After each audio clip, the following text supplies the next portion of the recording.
ፈለገ ስላስገባኝ ቴንኪው አመሰግናለሁ። አቤኔዘር ትቸኩላለህ እንዴ? ኧረ አልቸኩልም። እንዴት አለ? አልቸኩልም። እግዚአብሔር የተመሰገነ ይሁን። መልካም። ከየት ቤተ እምነት ነው የመጣው አቤኔዘር? ከመሰረተ ክርስቶስ ወንጌል አማኝ ነኝ። መልካም። እሺ እንኳንም ወንጌል አመንክልን። የታ አባቱ ደስ ይላል። እሺ አቤኔዘር ስዕላት መጽሐፍ ቅዱሴ ናቸው ወይንስ አይደሉም?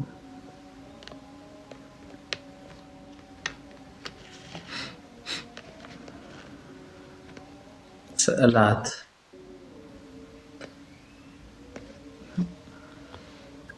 ቅዱሳን ስዕላት ናቸው እናንተ የምትሉት? ቅዱሳን ስዕላት በእናንተ ቤተ እምነት አለ ቅዱሳን ስዕላት የሚባሉ ግን መጽሐፍ ቅዱሳዊ ናቸው ለሚባለው መጽሐፍ ቅዱሳዊ ናቸው ብላችሁ ለምትሉት ነገር ሊሆኑ ይችላሉ። የተሳሉት ስዕሎች መጽሐፍ ቅዱሳዊ የሆነ በዛ ሰው ምሳሌ ተደርገው የተሳሉ ናቸው ብዬ አስባለሁ። አቤኔዘር ኢየሱስ ጌታ ነው ወይስ አይደለም?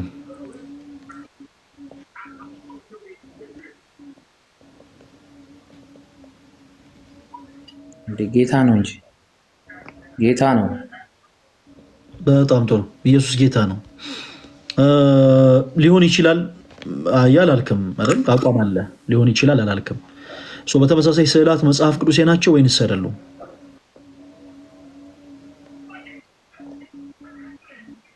ከምን አንግል ነው መጽሐፍ ቅዱሳዊ ናቸው የምንለው?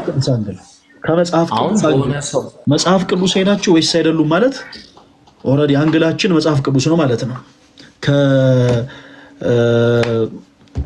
ከጎሳ አንግል ሳይሆን ከፖለቲካ አንግልም አይደለም የምናየው፣ ከመጽሐፍ ቅዱስ አንግል ነው የምንመለከተው ማለት ነው። እና የኔ ጥያቄ ከመጽሐፍ ቅዱስ አንግል ነው የሚሆነው። ኢየሱስ ጌታ ነው ወይስ አይደለም ብዬ ጠየቁ። ለዛ ነው አንድ በመጽሐፍ ቅዱስ የሚያምን ሰው አቋም ነው ያለው እንጂ ሊሆን ይችላል የሚል ግራ መጋባት መንፈስ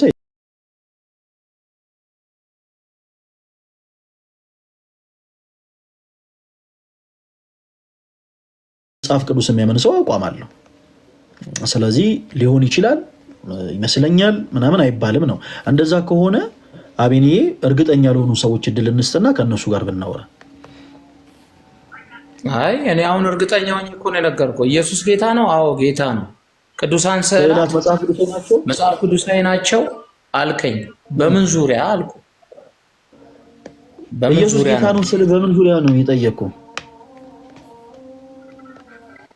ኢየሱስ ጌታ ነው አልከኝ መጽሐፍ ቅዱስ ቃል ስለሚል። ቅዱሳን ስዕላት ግን ጌታ ናቸው ወይስ ምንድን ናቸው ወይስ አይደሉም ስልህም እኮ ከመጽሐፍ ቅዱስ ዙሪያ ነው ማለት ነው እየጠየቅኩ ያሉት። እሺ አይደሉም፣ መጽሐፍ ቅዱሳዊ አይደሉም። እሺ እንደዛ አቋም እንዲኖረን የፈለኩት ጎበዝ አቤኔ ወንድሜ። ስዕላት መጽሐፍ ቅዱስ እንዳልሆነ የሚናገር አንድ የመጽሐፍ ቅዱስ ማስረጃ ስጠኝ። ሲጀመርም በስዕል መጽሐፍ ቅዱስ በስዕል ቢሆን ኖሮ ስዕል ይኖርበት ነበር ውስጡ። እኔ ጠየቁ ጥያቄ ስዕላት መጽሐፍ ቅዱሳዊ እንዳልሆኑ የሚናገር የመጽሐፍ ቅዱስ ማስረጃ ስጠኝ። እሺ በቃ አሁን እኔ ማስረጃ ነው የምፈልገው። አሁን እኔስ መጽሐፍ ቅዱስ ውስጥ ስዕል ተስሏል ወይስ አልተሳለም? አይደለም አቤኔ፣ እሱ አይደለም ርዕሳችን። አንድ ማስረጃ ስጠኝ። እሺ ስዕል መጽሐፍ ቅዱሳዊ ናቸው ወይ አይደለም? አይደለም ብያለሁ እኔ። አሁን ደግሞ አሁን ቢኖር ኖሮ መጽሐፍ ቅዱስ ላይ ይሳል ነበር። ቢኖር ኖሮ አቤኔዘር አልተሳለም።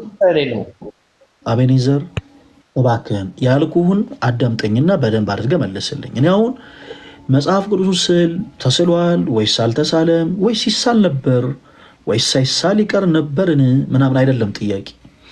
የኔ ጥያቄ ስዕላት መጽሐፍ ቅዱሳዊ ናቸው ወይንስ አይደሉም ስል አይደሉም ብለኸኛል። ኦኬ እንዳልሆኑ የሚናገር አንድ የመጽሐፍ ቅዱስ ማስረጃ ስጠኝ። ምክንያቱም አንተ ፕሮቴስታንት ነህ፣ የወንጌል አማኝ ነኝ ብለሃል። መቼም የወንጌል አማኝ ሆነ ከመጽሔት ያየውን ነገር አትናገርም፣ ከጋዜጣ ከምናምን ያየውን ነገር አትናገርም። መጽሐፍ ቅዱስ ያለውን የምትናገረው ኢየሱስ ጌታ ነው ያልከው መጽሐፍ ቅዱስ የኢየሱስ ክርስቶስን ጌትነት ስለሚመሰክር ነው።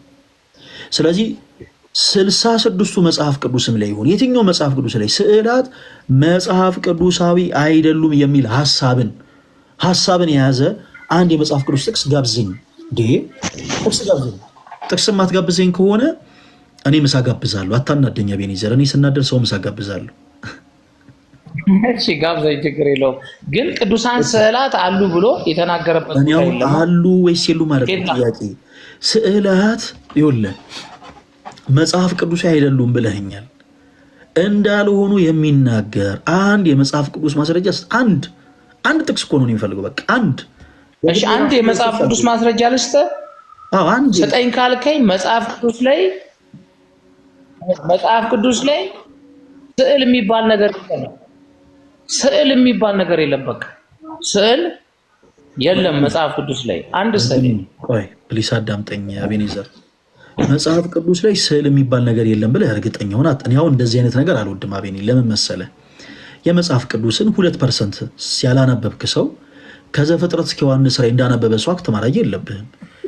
ያነበብነው እኛ እናውቃለን። እኔ ራሱ 100% አላነበብኩም መጽሐፍ ቅዱስ። ቆይ አቤኔ አንድ ጊዜ እኔ የማልወደውን ነገር እኮ ነው የምነግርህ።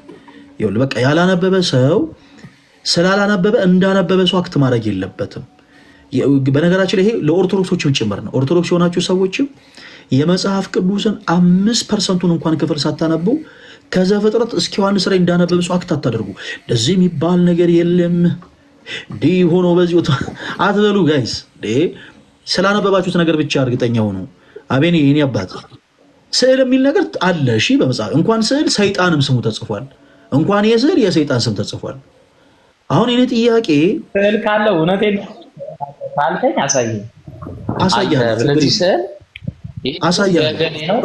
የገሌ ነው አይደለም።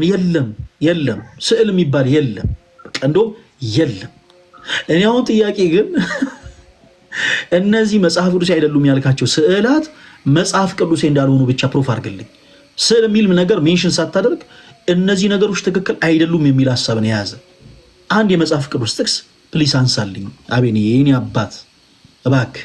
አንድ ጥቅስ ደስ የሚለው ነገር ያነሳው ኢሹ አሁን በዘጸአት 20 ላይ በተቀረጸ ምስል ያልከው አንተ ራስህ ተናግራልና የተቀረጸ ምስል ለራስህ አታድርግ። በላይ በሰማይ ባለው ቢሆን እንግዲህ በላይ በሰማይ መላእክቶች አሉ፣ ቅዱሳን አሉ፣ የሞቱ ሰዎች እግዚአብሔር አለ። በእነሱ እንኳን እግዚአብሔር እንደዚህ ነው ብለህ እንኳን ቀርጸ መስለህ አታምልክ፣ አትስገድላቸው። ይህንን የምትቀበለው ከሆነ አንድ ጥቅስ አነሳ አቤኔ። አሁን ጎበዝ እየሆንክ ነው። እሺ ዘጸአት ምዕራፍ 20 ከቁጥር 4 ላይ በላይ በሰማይ ካለው በታች በምድርም ካለው ከምድርም በታች ከውሃ ካለው የማናቸውን ምሳሌ ለአንተ አታድርግ፣ አታምልካቸው፣ አትስገድላቸው ይላል። ሰው በላይ በሰማይ ሲል እግዚአብሔርንም ቅዱሳን መላእክትንም ቅዱሳን የሚባሉ ሰዎችንም ጭምር መሳል አይቻልም እያልከ ነው አይደል አቤኔ? አይደል አቤኔ? የኔ አባት ይኸውልህ ተሳሳት። ጥቅሱ የሚናገረው ስለ ጣዖታት ነው አቤኔ። ፖዚቲቭ ቲንከር ሁንና ክፍሉን በቻልኩ አቅም በደንብ አድርገህ በላይ በሰማይ ጣዖት አለ እንዴ? ይቅርታ፣ በላይ በሰማይ ጣዖት አለ እንዴ? ጨረቃ አለ፣ ፀሐይ አለ፣ መላእክቶች አሉ፣ የሞቱ ሰዎች አሉ፣ እግዚአብሔር አለ። ያሉትን ነው የምነግርህ። ሰማይ ያሉት እግዚአብሔር አለ፣ መላእክቶች አሉ፣ የሞቱ ሰዎች አሉ፣ ጨረቃ አለች፣ ፀሐይ አለ፣ ኮከብ አለ። የነኝን ምስል ቀርጸህ ለራስህ አታድርግ፣ አታምልካቸው፣ አትስገድ። እሺ ያዘዘው ደግሞ ማነው? እግዚአብሔር ራሱ ነው ያዘዘው። ከላይ ከአንድ ጀምሮ ራሱ እግዚአብሔር ነው ያዘዘው።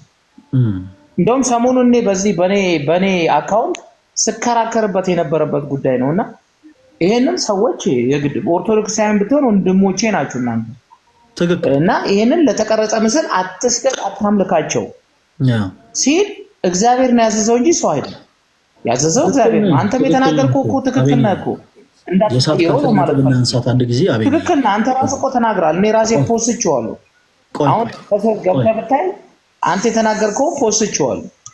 ቆይ አንድ ጊዜ አቤኔ የኔ አባት ተረጋግተህ አዳምጠኝ። የሳትክበት አንሳ። እሺ ይሄ ክፍል የሚናገረው ስለ ጣዖታት ነው።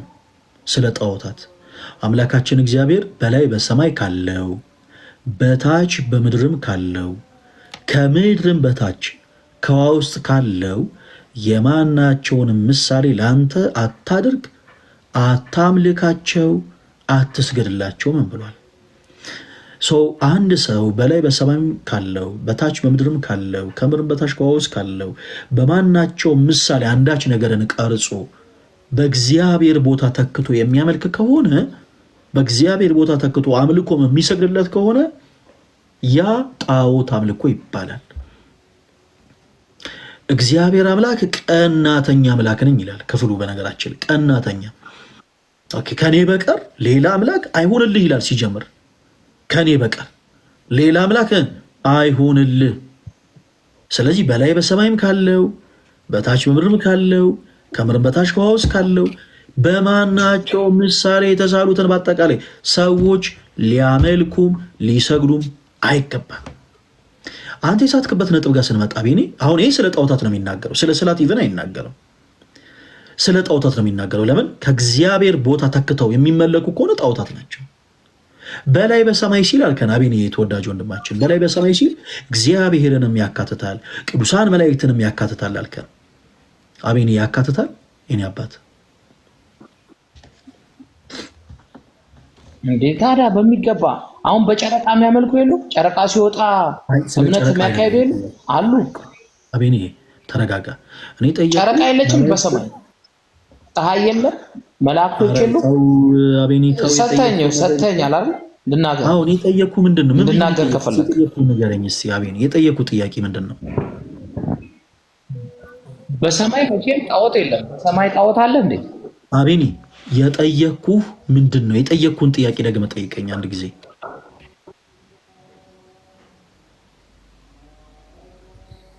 ይሄ ቃል የሚናገረው ስለ ጣዖት ነው አልከኝ። ጣዖት በሰማይ አለ ወይ? የጠየኩ ጥያቄ ምንድን ነው አቤኔ? የጠየኩ ጥያቄ ምንድን ነው? አሁን እየጠየኩ የነበረው ጥያቄ ምንድን ነው? እሺ ድገም ውስጥ ጥያቄ። በደንብ አድርገህ አዳምጠኝ። የጠየኩ ጥያቄ ስለ ጨረቃ ምናምን አይደለም። የጠየኩ ሁለት ነገሮችን አነሳው። በላይ በሰማይ ሲል አቤኔ መላእክትንም ያካትታል አልከን፣ እግዚአብሔርንም ያካትታል አልከን። እውነት በላይ በሰማይ ሲል ጥያቄ እግዚአብሔርንም ቅዱሳን መላእክትንም ያካትታል ወይ? ጥያቄ ነው። አሁን ስለ መላእክትና ስለ እግዚአብሔር ያካትታል በላይ በሰማይ ሲል? ያካትታል። መልካም ያካትታል። ስለዚህ እግዚአብሔር አምላክ አታድርጉ ካለ በኋላ አድርጉ አይልም። መቼም አታመንዝሩ ካለ በኋላ አመንዝሩ አይልም። አይደል አቤኔ? መልካም። እጅ ላይ መጽሐፍ ቅዱስ ይዛል? እሺ ላውጣ። መልካም። መጽሐፍ ቅዱስ አሁን ያነበብነው ዘጸአት ምዕራፍ 20 ነው። ወደፊት ገለጥ ታደርግና ምዕራፍ 25ን ታወጣልናለህ።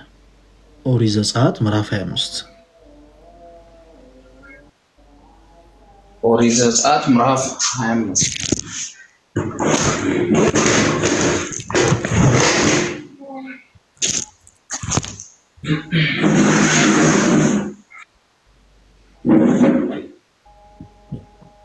ኦሪት ዘጸአት ምዕራፍ 20 እሺ 25 አወጣው። እሺ ቁጥር 18 ነው።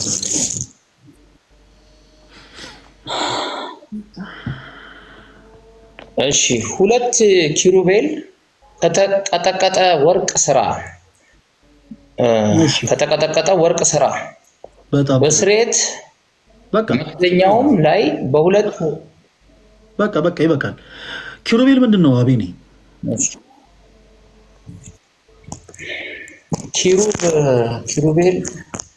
ኪሩቤል ያው እኔ በዚህ ላይ ብዙም ዲቴይል ጥልቅ የሆነ እንትን የለኝም፣ ግን መልአክ ይመስለኛል። እሺ መላእክቶች ናቸው። ኪሩቤል መላእክቶች ናቸው። ቅድም በላይ በሰማይ ሲል አትሳሉ አትቅረጹ ከተባለ ውስጥ በላይ በሰማይ ሲል መላእክትን ያካትታል ብለኝ ነበረ። እዚህ ጋር ደግሞ ዘጸአት ምዕራፍ 25 ከቁጥር 18 ላይ ሁለት ኪሩቤል አምላካችን እግዚአብሔር በቀጥታ እያዘዘ ሁለት ኪሩቤል ከተቀጠቀጠ ወርቅ ስራ ይላል። ኦኬ ቁጥር 20 ላይ ማነው ምዕራፍ 20 ይቅርታ፣ ከቁጥር 4 ጀምሮ ባነበብነው ገጸ ንባብ ላይ መላእክትን የሚያካትት ጥቅስ አይደለም ማለት ነው። ለምን? ምክንያቱም 25 18 አሁን ያነበብከው ጥቅስ ላይ አምላካችን እግዚአብሔር በቀጥታ የመላእክት ስዕሎች የኪሩቤል ማለት ነው የኪሩቤል መላእክት ስዕላት እንዲቀረጹ እንዳዘዘ ስለምንመለከት መጽሐፍ ቅዱስ ላይም ስላዘዘ ቅድም በላይ በሰማይ ሲል መላእክትንም እግዚአብሔር የሚያካትታል ያልከው ነገር ስህተት ነው። አቤኔ እሱን ነገር ለማጥራት ብቻ ነው የፈለኩት። ሌላ ምሳሌ በጣም ሲምፕል ምሳሌ ልስጥ። አንድ ጊዜ አዳምጠኝ እስክጨርስ አቤኔ። አንተ ወደ ላይ ቀና ብለህ እንደው ወደ ሰማይ ብትመለከት ምንድን ነው ልታይ የምትችለው? እግዚአብሔርን ታየዋለህ? ወደ ላይ ቀና ብለህ ብዙ ነገር አለ፣ የሚታይ የማይታይ አለ። እኔ አሁን ወደ ሰማይ ስታይ ስለምታየው ነው የጠየኩህ። ወደ ላይ ቀና ስትል እግዚአብሔርን ትመለከተዋለህ? አቤኔ አትመለከተውም።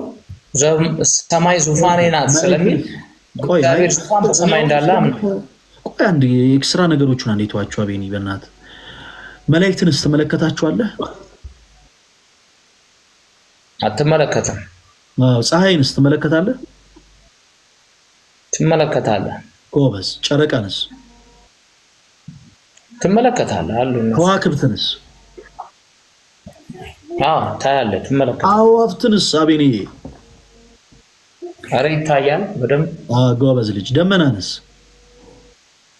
ታያለህ። ቴንክ ዩ። ስለዚህ ሰዎች ባጭሩ ምንድነው መሰለህ ምንም አይነት ጥቅስ ሳያስፈልግህ ሰዎች ወደ ላይ ቀና ብለው ተመልክተው ወደ ላይ ወደ ሰማይ ቀና ብለው ተመልክተው አይተው ሊስሉ የሚችሏቸው ነገሮች እነዚህ ናቸው። የሰማይ ሰራዊት ተብለው የሚጠሩት እግዚአብሔር መላእክት አይደሉም። ፀሐይ፣ ጨረቃ፣ ከዋክብት፣ አዋፍት፣ ደመናት፣ አስትሮይዶች፣ ሜትሪያት፣ ኮሜንቶች የሚባሉ እነዚህ ሁሉ በሰማይ ላይ ያሉትን ነገሮች በአጠቃላይ ሰዎች አይተው ተመልክተው ሊስሉ ይችላሉ። ስለዚህ እግዚአብሔር ምን አለ? ፀሐይንም ይሁን ጨረቃንም ይሁን ከዋክብትንም ይሁን ማናቸውንም አዋፍትም ለምን ህብሩ ያማረ ወፍ አይሆንም? ለምን ግዙፍ የሆነ አሞራም አይሆንም? ለምን ንስር አይሆንም? እነሱንም ጭምር አለን። አየህ። ከዛ በታች ደግሞ በምድር ካሉት በምድር ላይ አየህ ሰዎችን ታያለህ አይደል? አቤኔ እኔ እናንተ አሁን እንተያያለን። ሰዎች ሰውንም ጭምር አይተው ከርከሮንም ቀበሮንም ድኩላንም ግንደ ቁርቁርንም ይሄ ምንድነው? ይሄ ሸለመጥማጥንም ቢሆን ይሄ አንበሳንም ቢሆን ነብርንም ይሁን አነርንም ይሁን ምንድነው ደግሞ ሌላ በቃ ቀጭኔ ጎሽም ይሁን ዝሆን ማንኛውንም አይነት ነገር ሰዎች ስለው ሊያመልኩ አይገባም። መሳል እኮ ኃጢአት አይደለም። አቤኔ አንተ ልጆች አሉ ይቅርታ እንዲህ ስለጠኝ አቤኔ ትንንሽ ልጆች አሉ ህፃናት ለምሳሌ ማለት ህፃናት ምናምን የሚማሩ አሉ ልጆች ትምህርት ቤት ሲማሩ ኤፎር አፕል የሚለውን ለመረዳት ከኤ ፊደል አጠገብ የአፕል ስዕል ተስሎላቸው ይማራሉ። አሁን ስዕሉ መሳሉ ኃጢአት እኮ አይደለም። ስዕሉን ግን ወርሺፕ ማድረግ ስዕሉን ግን ማምለክ ኃጢአት ነው። ስለዚህ ሰዎች በምድርም ካሉት የማንንም የትኛውንም እንስሳ የቤትም ይሁን የዱር እንስሳን የትኛውንም ነገር ማምለክ አይችሉም። ከባህርም በታች ደግሞ ውሃ ውስጥ ያሉትን ይሄ ኦክቶፐስ፣ አዞ፣ ይሄ ምንድነው ዋተር ሆርስ፣ ስታርፊሽ፣ ይሄ ሎብስተር ምንድነው ሽሪምፕ፣ ስንት አይነት አሉ ውሃ በታች። እነዚህን ሁሉ ሰዎች አንስተው ስለው ቀርጸው አምላካችን ሊሉ አይችሉም። እግዚአብሔርም ከነዚህ ከምታዩቸው ኦብዘርቭ ከምታደርጓቸው አንዳቸውንም ነገር ማንኛውንም አይነት ነገር ቀርጻችሁ የሚሆን ስላችሁ እንዳታመልኩ ብሎ አዘዘ እንጂ ይሄ ክፍል ስለ ስዕላት የሚያወራ አይደለም። አቤኔ እኔ አሁን የምፈልገው ስዕላት መጽሐፍ ቅዱሳዊ እንዳልሆኑ የሚናገር የመጽሐፍ ቅዱስ ማስረጃ ነው። ስለዚህ ሌላ ጥቅስ ስጠኝ። ስዕላት መጽሐፍ ቅዱሳዊ እንዳልሆኑ የሚናገር ጥቅስ ካለ ስጠኝ። መጽሐፍ ቅዱስ ላይ ያልተሰሩ ስለ ነበር አይደል? ቅድም እነኚህ ስዕላት ከየት መጡ? ምን አውቄ እኔ ራሱ ከየት መጡ እነኚህ ስዕላት? ሚካኤል እንደዚህ ጥቁሩን ሰው ሲወጋው ከየት መጡ? ከየት ነው የመጡት? ማን የሳላቸው? እና ይህንን ሰዎች ደግሞ ለምን ይሰግዱላቸዋል? ለነሱ ለምን ያከብሯቸዋል? ለምን ቀን ቀጥረው ዝክር ተስካር ያወጡላቸዋል? ለምን? እሱን ብታስረዳኝ። እኔ ሁሉን እመልስልሃለሁ። ስለ ዝክርም እመልስልሃለሁ፣ እንዳታስብ። ማን የሳለውን እመልስልሃለሁ፣ እንዴት ነው የመጡት ምናምን እሱን እመልስልሃለሁ። አቤኔ አንድ ጥቅስ ስጠኝ። አሁን ስዕላት መጽሐፍ ቅዱሴ እንዳልሆኑ ጥቅስ ስጠኝ። እኔ ምንም እንዳታስብ። እነዚህ ጋይስ ሶስቱም ያነሱትን ነጥቦች እንዳትረሱ እሺ። ስፔሻሊ ስለ ዝክር የዘላለም ሕይወት እንደሚያሰጥ ታውቃላችሁ? ብዙዎቻችሁ አታውቁም አይደል? እመጣበታለሁ በመጽሐፍ ጊዜ ማስረጃ ርዕሳችን አይደለም ግን አንስቼ እመልስልሃለሁ። እኔ አሁን የምፈልገው አንድ ጥቅስ ስዕላት መጽሐፍ ቅዱስ እንዳልሆኑ የሚናገር አንድ የመጽሐፍ ቅዱስ ጥቅስ ስጠኝ አቤንዬ የኔ አባት። እሺ ቴንኪው። ግን ስዕል ተስሏል እናንተ ጋር። እነዚህ ስዕሎች ማን ነው ጥያቄው ያደረገው? ማን የሳለው? ፈቅዷል ወይ? የት ነው የመጣው? አትሳለው። ዝክር ለምንድን ነው የምትዘክሩላቸው? አቤኒ እመልስልሃለሁ። ጥያቄ አንድ ጥቅስ ስጠኝ በመጀመሪያ። እንዴ አሁን እኮ በርደን ኦፍ ፕሩፍ አንተ ላይ ነው ያለው እኮ። ይኸው ሰጠው እኮ የጥቅስ በቂ አይደለም። ዘጸአት 20 ቀርጸህ ይዘህ ለራስህ አታምልካቸው ስለ ጣዖታት የሚለው አቤኒ ስለ ጣዖታት እኮ እያወራን አይደለም። አሁን ስለ ጣዖት አይደለም። አዎ እኛ ስለ ጣዖት በሰማይ እኮ መላእክቶች አሉ። ሰዎች እኮ የመላእክት ስዕል ስለው የመላእክትን ስዕል ስለው ይሰግዳሉ። ማን ይላከብኝ አንተና? ለገብርኤል ይሰግዳሉ፣ ለሚካኤል ይሰግዳሉ።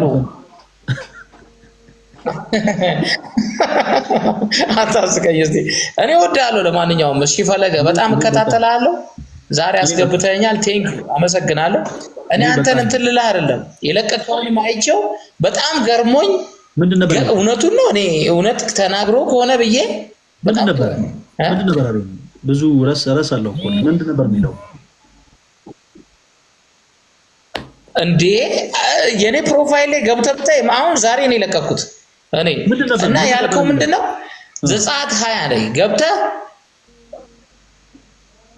የዘጸአት 20 ነው ክፍሉ እና የጠቀስክበት ክፍል ማለት ነው። ከዛ ስዕላትን እንጸየፋለን እንዴ? በደንብ ነው ያልከው። እስቲ ስማው ደግሞ ኢየሱስ አቤኒ ተሳስተው ግን ስማው። እሺ ስማው። እኔ ኤዲት ተደርጎ ከሆነ ይቅርታ፣ ኤዲት ተደርጎ ከሆነ እኔ ነኝ እንደዚህ ያልኩት አቤኒ። እኔ እንጃ እንግዲህ 1000 ሰው አለ። እስቲ ገብታችሁ ይሁትና ከስር ኮሜንት ላይ ጻፉልህ። አንተ ማየት ካልቻልክ የኔ ፕሮፋይል እንደዛ አልኩኝ። ለዛም ከጀርባ ለጥፋ እኮ እኔ ነኝ ያልኩት አቤኒ። ቅዱሳት ስዕላትን እንጸየፋለን ያልኩት እኔ ነኝ እና ስህተት ነው። እሺ ድህጸ ልሳን ይባላል። አንዳንዴ ማለት የፈለኩት ምንድን ነበር መሰለህ? ጣዖታትን እንጸየፋለን ማለት ነበረ። ጣዖታትን እንጸየፋለን ለማለት አፌ ላይ የነበረው ቅዱሳት ስዕላት ስለነበረ ቅዱሳት ስዕላትን እንጸየፋለን አልኩ እንጂ። ግን እኮ ትክክል ነህ፣ በቃ ትክክል ነህ። አይ ኖ አይ እውነት ተናግራል፣ ትክክል ነህ። እኔ ትክክል ነህ ብዬ ተቀብያለሁ። እኔ በቃ ትክክል ነህ። እኔ ነኝ አይደል የኔ አባት። እኔ ተናገርኩት፣ እኔ ደግሞ ስህተት ነው እያልኩ ነው። አንዳንዴ ለምሳሌ አቤኒ አንተ ከልጆች መሃል አንዱን መጥራት ፈልገህ በሌላው ስም ልትጠራ ትችላለህ። ይሄ ያጋጥማል፣ ስህተት ነው። እሺ አቤኒ፣ ይሄ እስናት ቢግ ዲል ሲጀመር ይሄ አሁን ይሄ ዝም ብሎ ቢግ ዲል አይደለም። ይሄ ያን ያክል ብዙ እንትን አይደለም እና ብዙ አቸኩል። በዛ ጉዳይ እኔም ቪዲዮ ሰርቼ ነው የገባሁት። በጣም ይገርምህ እና ይሄ ስህተት ነው። እኛ ኦርቶዶክሳውያን ቅዱሳት ስዕላት መጽሐፍ ቅዱሴ እስከሆኑ ድረስ የሚገባቸውን ክብር እንሰጣለን። ጣዖታትን ግን እንጸየፋለን።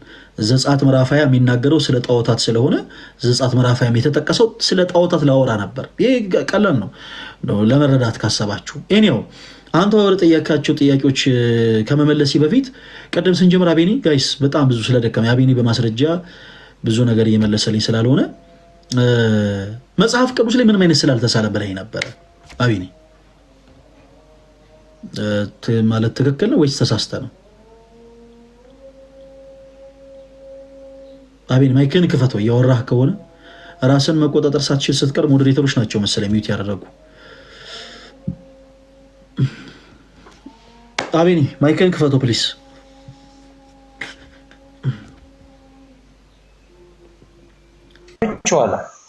ጎበዝ።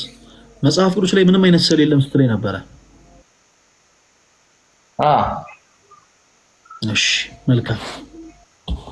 ስዕላት መጽሐፍ ቅዱስ ናቸው ወይስ አይደሉም? ስለ አይደሉም ብለኸኝ ነበር። አይደሉም። ጎበዝ። እሺ ይሄ እጄ ላይ የምታየው መጽሐፍ ቅዱስ 66ቱ መጽሐፍ ነው። ይታያል ካሜራው ላይ። ይሄ መጽሐፍ ቅዱስ 66ቱ መጽሐፍ ነው። አዲስ መደበኛ ትርጉም የተባለው መጽሐፍ ነው። እዚህ ጋር የምስል ይታያል አቤኒ። ይሄ የምስል ነው እዚህ ጋር ያለው የመስቀል ስዕል። መጽሐፍ ቅዱስ ላይ ስዕል የለም አይደል አቤኒ? ስዕል የለም። ስዕል የለም። እንዴት ስዕል ይኖራል እንዴ? የለም። እስቲ ክፈተውና አንድ ስዕል አሳየኝ። እኔ ይሄ ምንድን ነው እዚህ ጋር? አንድ ስዕል ካለ ይሄ ምንድን ነው እዚህ ጋር ያለው? ያዝኩት ምንድን ነው?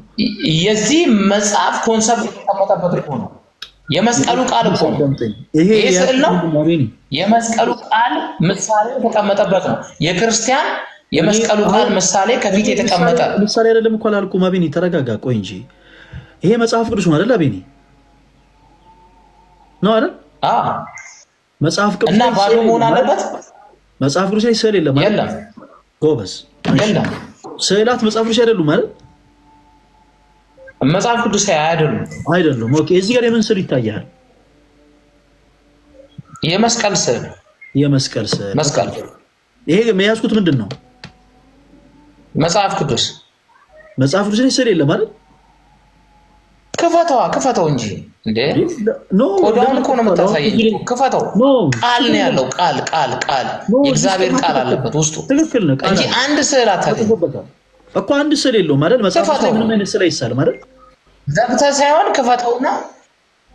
ታዲያ ከሌላው በምን ትለየዋለህ? ይህ መጽሐፍ ቅዱስ በምን ትለየዋለህ? የመስቀል ስዕል ስታይ ይሄ መጽሐፍ ቅዱስ ቃል ነው ትላለህ። ቁርአን ከሆነ ደግሞ የቁርአን ምስል አለው። ውስጡ ግን ምንም ስዕል የለውም። የኔ አባት የእግዚአብሔር ቃል ማለት ስዕላት መጽሐፍ ቅዱስ አይደሉም አይደል? በቃ ተው፣ ችግር የለውም። ሌላውን ተው። ስዕላት መጽሐፍ ቅዱስ አይደሉም ብለኸኛል አይደል? አይደሉም። አሁን ለምሳሌ ይሄ ራሱ ለሰዎች እንዲታይ ነው እንጂ መስቀል አድርግበት ምናምን አላለም መጽሐፍ ቅዱስ። መስቀል አድርግበት ብሏል አላለም። እዚህ ላይ ያለው ስዕል የምን ስዕል ነው አቤኔ? መጽሐፍ ቅዱስ ላይ ያለው ስዕል የምን ስዕል ነው? የመስቀል ስዕል። ኦኬ፣ ሮማኖች የሰሩት መስቀል ስዕል።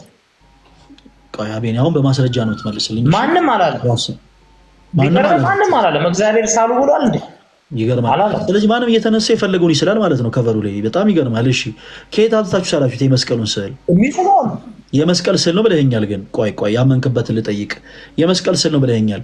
ከየት አምጥታችሁ ሳላችሁት? ይሄ የመስቀል ስዕል ነው። መስቀል እንደዚህ ነው፣ ከስር 4 ማዕዘን ያለው፣ ከላይ እንደዚህ አይነት የሚያማምሩ ጌጦች አሉት ምናምን ነው ምናምን ብሎ የገለጠላችሁ የትኛው የመጽሐፍ ቅዱስ ክፍል ነው? የቱ ጋር እንዲህ አይነት መስቀሉን ሳለ ብሎ ያለ እግዚአብሔር ቃል የለም። እኔ ጥያቄ መስቀሉን ሳለው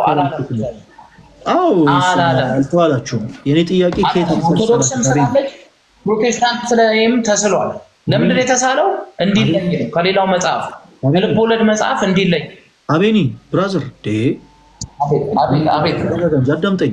ከየት አምጥታችሁ ሳላችሁት? ጥያቄ የመስቀል ስዕል ነው ያልከው የሆነ ስለ መስቀል እንደሆነ ስለተረዳ ነው። እንዲህ አይነት የመስቀልን ስዕል ከየት አምጥታችሁ ሳላችሁት? ጥያቄ እሱ ነው። የመጽሐፍ ቅዱስ ማስረጃ ስጠኝ። እሱን እንግዲህ የሳለው ሰውዬ ይገርመኛል። ራሱ የሳለበት ምክንያት ምንድን ነው ብዬ ሳስበው ምን እንደማስብ ታውቃለህ? ይሄ መጽሐፍ ቅዱስ ነው ብሎ እንዲቀበል ሰው ምሳሌ እንዲሆን ስሎት ነው እንጂ መጽሐፍ ቅዱስ ላይ የመላእክት ፎቶ አልተሳለም። የኢየሱስ ክርስቶስ ፎቶ አልተሳለም። የማን ፎቶ የለም። አቤኒ ብራዘር ይበቃል። ከዚህ በላይ አንተን ጥያቄዎች ራሱ ጥፋት ነው። ባይሆን አንተ ያነሳቸውን ሀሳቦች በተወሰነ መልኩ እኔ ለመመለስ ልሞክር። እኔ አንተን ብቻ ጠያቂ አልሆንም። እሺ፣ ከዚህ በላይ አንተን መጠየቅ ጥፋት ነው የሚሆነው። ምክንያቱም መጽሐፍ ቅዱስ መሰረት የሌለውን ሰው በመጽሐፍ ቅዱስ ማስረጃ መጠየቅ አይችልም። ለምሳሌ አንድን የህገ መንግስትን አንቀጽና ቁጥር ከሸመደደ ጠበቃ እኩል አንድ ኖርማል የሆነ ሲሪዝን እንዲህ ነው የኛ ፍትሐ ብሔር ምናምን ማለት እንደማይችል ሁሉ ብዙ መጽሐፍ ቅዱስን የማያውቅም ሰው ደግሞ በመጽሐፍ ቅዱስ ማስረጃ እንዲህ ነው ተብሎ ሊጠየቅ አይገባም። ባጭሩ ያነሳችሁ ነጥቦች በደንብ አድርጌ ያነሳችሁ ሁላችሁ አዳምጡኝ። እሺ፣ ቅዱሳት ስዕላት መጽሐፍ ቅዱሴ ናቸው ወይስ አይደሉም ለሚለው ጥያቄ ቅድምም ነግሬያቸዋለሁ። ለዘላለም ዛሬ አይደለም ለዘላለም የትኛውም ፕሮቴስታንት ስዕላት መጽሐፍ ቅዱሳዊ አይደሉም የሚልን የመጽሐፍ ቅዱስ ማስረጃ ከመጽሐፍ ቅዱስ አውጥቶ ሊሰጠን አይችልም። የትኛውም ፕሮቴስታንት ለዘላለም ነው የምላችሁ። ፕሮቴስታንት የሚባል ቤተ እምነት እስካለበት ክፍለ ዘመን ድረስ እንግዲህ ወደፊትም የሚቀጥልም ከሆነ ማለት ነው እስካለበት ክፍለ ዘመን ድረስ የትኛውም ፕሮቴስታንት ከዘፍጥረት እስከ ዮሐንስ ራዕይ የትኛውንም ጥቅስ አንስቶ እንየው ስዕላት መጽሐፍ ቅዱስ አይደሉም ብሎ ሊያስረዳቸው አይችልም። ደጋግሜ እንዳልኩት ሁሉ ፕሮቴስታንት ወንድሞቻችን ስለ ስዕላት ሲጠየቁ የሚያነሷቸው ጥቅሶች ስለ ጣዖታት የሚናገሩ ናቸው። ምናልባት ሀሳባችን ሊያግዝ ይችላል ብለው ስለሚያስቡ የሚያነሷቸው ስለ ጣዖታት የሚናገሩ ጥቅሶችን ነው። ለምሳሌ ቅድም ያነሳ ነው ዘጸአት ምዕራፍ 20 ከቁጥር 4 ኦሪት ዘጸአት ምዕራፍ 20 ከቁጥር 4 ስትመለከቱ ክፍሉ ምን ይላል? በላይ በሰማይ ካለው በታች በምድርም ካለው ከምድርም በታች ከውኃ ውስጥ ካለ የማናቸውን ምሳሌ ለአንተ አታድርግ፣ አታምልካቸው፣ አትስገድላቸውም ይላል።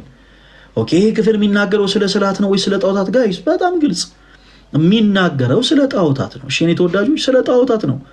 አምላካችን እግዚአብሔር ከላይ ሲጀምር ክፍሉ እኔ ቀናተኛ አምላክ፣ ከኔ በቀር ሌላ አምላክ እንዳታመልክ ይላል።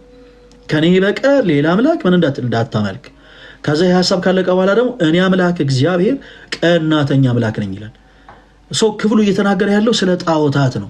ሰዎች በላይ በሰማይ ካለው በታች በምድርም ካለው ከምድርም በታች ከውኃ ውስጥ ካለው የማናቸውን ምሳሌ ቀርጸው ሊያመልኩ በእግዚአብሔርን ቦታ ደግሞ ሊተኩ አይገባም። በላይ በሰማይ ሲል ብዙ ፕሮቴስታንት ወንድሞቻችን በላይ በሰማይ እኮ ሲል እግዚአብሔርንም ይጨምራል፣ ቅዱሳን መላእክትንም ያካትታል፣ ቅዱሳን ሰዎችንም ያካትታል ይሉናል።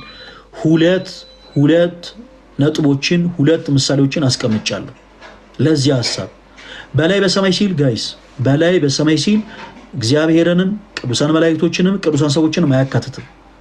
በላይ በሰማይ ተብሎ የተጠቀሱት በሰማይ ላይ ያሉትን ሰራዊቶች ነው፣ የሰማይ ሰራዊት ተብሎ የሚጠሩትን። እንዴት?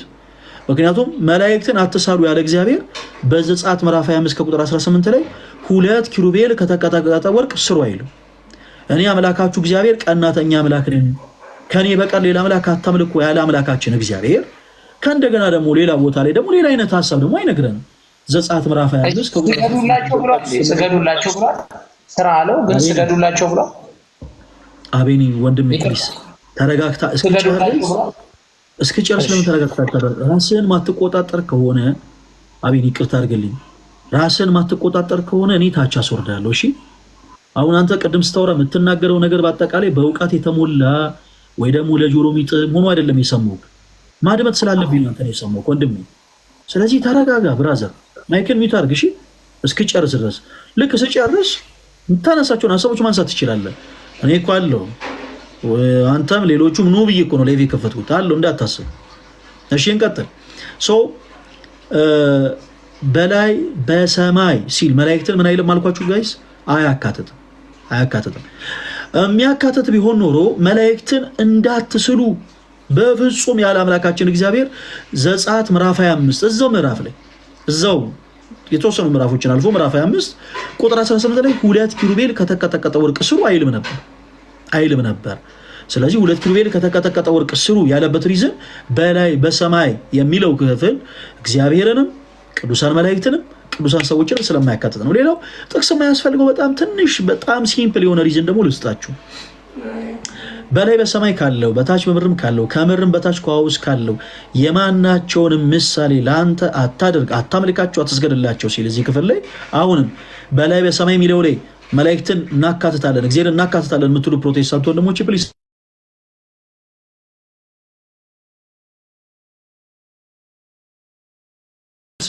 ላይ ቀና ብለው ሰዎች ወደ ሰማይ ቀና ብለው ከሰማይ ላይ ተመልክተው ሊስሏቸው ሊቀርጿቸው የሚችሉ ነገሮች ግልጽ ስለሆኑ ቅድም ወንድማችን አቤኒን እንደጠየቀ ነው። በላይ በሰማይ ላይ እግዚአብሔር ልታዩ ትችላለህ? በፍጹም ሊያይ አይችልም። በላይ በሰማይ ላይ ቅዱሳን መላእክት ልትመለከት ትችላለህ? በፍጹም አልችልም ነው ያለው። በተመሳሳይ ሁሉም ሰው አይችልም። የትኛውም ሰው ተሰብስቦ ወደ ላይ ወደ ሰማይ አጋንጦ ቅዱሳን መላእክትን ሊመለከት አይችልም። አምላካችን እግዚአብሔር ሊመለከት አይችልም። ቅዱሳን የሆኑ ሰዎችን ነቢያት፣ ሐዋርያትን ሊመለከት አይችልም። ሰዎች ወደ ላይ ወደ ሰማይ ግን ቀና ባሉ ጊዜ ሊመለከቷቸው ኦብዘርቭ ሊያደርጓቸው የሚችሉ ነገሮች አሉ።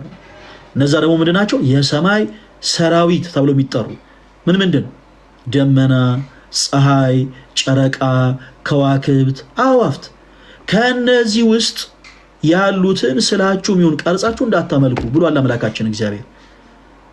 ሰዎች ጣዖትን ለማምለክ በእግዚአብሔር ፈንታ ተክተው በወፍ ምስል ይሁን በፀሐይ ምስል ይሁን በጨረቃ ምስል ይሁን በከዋክብት ምስል ይሁን በዱር አራዊትም በቤት እንስሶችም ይሁን በወንድም ይሁን በሴት አምሳልም ይሁን በባህር ውስጥም ካሉት በአሳዎች ምሳሌ ይሁን በማናቸው ምሳሌ ቀርጸው የእግዚአብሔርን ቦታ ተክተው ጣዖት ለማምለክ የሚንደረደሩ ከሆነ አምላካችን እግዚአብሔር ሰዎች ጣዖትን እንዳያመልኩ አዟል። በየትኛው የመጽሐፍ ቅዱስ ክፍል? ዘጸአት ምዕራፍ 20 ላይ። ስለዚህ ቅዱሳት ስዕላት ጋር የሚገናኝ ነገር አይደለም። ስዕላት መጽሐፍ ቅዱሴ ናቸው ወይ? አዎ ናቸው፣ አዎ ናቸው። በነገራችን ለኦርቶዶክሳውያን ብዙ ፕሮቴስታንት የሆኑ ሰዎች ስዕላት መጽሐፍ ቅዱስ አይደሉም ይሏቸዋል እንጂ በመጽሐፍ ቅዱሳቸው ላይ ስዕላትን ይዘው ነው የሚዘሩት። ስዕላት መጽሐፍ ቅዱስ አይደለም የሚላችሁ ፕሮቴስታንት በአጠቃላይ መጽሐፍ ቅዱስ ላይ ስዕል አለው። የመስቀል ስዕል ማን ነው ሳል ያለው? ማስረጃ የለውም። ቅድም ወንድማችን አቤኔ ጋር እንዳያችሁት ማለት ነው። ከየት አምጥታችሁ ሳሉን የተባላችሁት? ማስረጃ የላቸውም። ዳያብ ነው አይዲያ። ነገር ግን መጽሐፍ ቅዱሳቸው ላይ ስዕል አለ፣ ስዕል አለ። ኦኬ ሁሉም ፕሮቴስታንት ይመጣና ስዕላት መጽሐፍ ቅዱስ አይደለም ይላቸዋል፣ መጽሐፍ ቅዱስ አይደለም ይላቸዋል። ግን መጽሐፍ ቅዱስ ላይ ግን መስቀል ስዕል አለ። ስዕላት መጽሐፍ ቅዱስ ናቸው ወይ? አዎ ናቸው ተወዳጆች። እንዴት አለን? በአምላካችን በእግዚአብሔር በቀጥታ የታዘዙ ትእዛዛት ስለሆነ። እሺ ዘጸአት ምዕራፍ 25 ከቁጥር 18 የመጀመሪያ ጥቅስ አድርጋችሁ ውሰዱት። 2 ኪሩቤል ከተቀጠቀጠ ወርቅ ስራ ይላል። ኪሩቤል ምንድን ናቸው? መላእክቶች። የነዚህን መላእክት ስዕላት ቅርጾች እንዲቀረጹ ያዘዘው ማን ነው? አምላካችን እግዚአብሔር። ስለዚህ አምላካችን እግዚአብሔር ያዘዘው ነገር በአጠቃላይ አዎ መጽሐፍ ቅዱሴ ነው ተብሎ ይጠራል። ዝሙት መጽሐፍ ቅዱሴ ነው ወይ? አይደለም። ለምን? አምላካችን እግዚአብሔር እንዳትዘሙት እንዳታመነዝር ብሎ ሕግን ስለሰጠ። ስርቆት መጽሐፍ ቅዱሴ ነው ወይ? አይደለም። ለምን? አትስረቅ የሚል ትእዛዝን አምላካችን እግዚአብሔር ስለሰጠ። በተመሳሳይ እግዚአብሔር ይህን አድርጉ ብሎ ያዘዘው ደግሞ ነገር በአጠቃላይ መጽሐፍ ቅዱሴ ነው። ምንም ማንቆለባበስ አያስፈልገውም። ሌላ ጥቅስ እናንሳ። አንደኛ ነገሥት ምዕራፍ 6 ከቁጥር 27 እስከ 29 እንደዚህ ይላል። ኪሩቤልንም በውስጠኛው ቤት አኖራቸው፣ የኪሩቤልም ክንፎቻቸው ተዘርግተው ነበር። ይሰማል? የሰማችሁ በደንብ ተዘርግተው ነበር። የአንዱ ኪሩብ ክንፍ የአንዱ ኪሩብ ክንፍ አንደኛውን ግንብ ይነካ ነበር። የሁለተኛውም ኪሩብ ክንፍ ደግሞ ሁለተኛውን ግንብ ይነካ ነበር። የሁለቱም ክንፎች በቤቱ መካከል እርስ በራሶቻቸው ምን ይሉ ነበር? ይነካኩ ነበር። ከዛ ኪሩቤልንም በወርቅ ለበጣቸው ይላል። ከዛ ቁጥር 29 በቤቱ ግንብ ሁሉ ዙሪያ ለአምልኮተ እግዚአብሔር በተሰራው መቅደስ በቤቱ ግንብ ሁሉ ዙሪያ በውስጥ ብቻ ነው ወይ? አይደለም። በጣም ይደንቃል። በውስጥና በውጭ በውስጥና በውጭ የኪሩቤል ስዕላት እንደተሳሉ ክፍሉ ይናገራል። ቁጥር 27 ላይ እንደተጠቀሰው ክንፎቻቸው ከአንደኛው ግንብ ጥግ እስከ ሌላኛው ግንብ ጥግ እንዲደርስ ተደርገው እንደተሳሉ ይናገራል። ስለዚህ ስዕላት መጽሐፍ ቅዱሳዊ ናቸው ወይ ሲባል የትኛው በመጽሐፍ ቅዱስ አምናለሁ የሚል ሰው ማለት ያለበት አዎ ናቸው፣ አዎ ናቸው። ምናልባት አጠቃቀሙ ላይ ግን ምናልባት አይ ይሄን ጉዳይ ትንሽ ከመጽሐፍ ቅዱስ እውነት የራቀ ሊሆን ይችላል ምናምን ማለት ይችላል። ጥያቄው ግን መጽሐፍ ቅዱሳዊ ናቸው ወይስ አይደሉም? ጋይስ ፕሮቴስታንት ሆንክም አልሆንክም፣ ፔንቴኮስታል ሆንክም አልሆንክም መልስ አዎ ናቸው ነው መሆን ያለበት። ምክንያቱም ከዛ ውጭ መጽሐፍ ቅዱስ ምንም የሚናገሩ ሀሳብ ስለሌለ ማለት ነው። አይ ኖ አይደሉም ካለ የዛ ሰው ሀሳብ ነው። መጽሐፍ ቅዱስ ማስረጃ አምጡት ብትሉት ምንም አይነት ማስረጃ አይሰጥም። ለምን? የራሱ ሀሳብ ስለሆነ። ኦኬ እንቀጥል። ማን አይቶ ሳላቸው? ቅድም አቤኔ ያነሳው ትልቁ ጥያቄ ነው። ደግሜ ልመልስ። ማን አይቶ ሳላቸው? በቤተ ክርስቲያን ውስጥ የሚካኤል ስዕል ይባላል። እንደውም ምን አለን አቤኔ? ጥቁር ሰውዬ ረግጦ ስዕል ተስሏል። ማን አይቶ ነው የሳለው? የቅዱሳን የነ ጴጥሮስ የነ ጳውሎስ የነ ዮሐንስ የነ ማርቆስ የነ ሉቃስ የነሱ ሁሉ ስዕላት ይሳላሉ። ማን አይቶ ሳለ? ማንም። ስዕላት ገላጮች ናቸው። በመጽሐፍ ቅዱስ ላይ የተቀመጠው ሀሳብ ገላጭ ነው፣ ይብራሩባቸዋል እንጂ ይቀመጡባቸዋል እንጂ እገሌ አይቶ ሳለ የሚል የለም። ለምሳሌ የኪሩቤል ስዕላት ተስለዋል። እስኪ ለምሳሌ ቆይ አቤኔ ማይክን ክፈተው። የኪሩቤል ስዕላት ለምሳሌ ተስለዋል ወይስ አልተሳሉም? በስዕል አይቻለሁ መሰለኛ። ቆይ አይደለም፣ አሁን እኔ መጽሐፍ ቅዱስ ላይ ነው ያልኩ። መጽሐፍ ቅዱስ ላይ የኪሩቤል ስዕላት ተስለዋል ወይስ አልተሳሉ?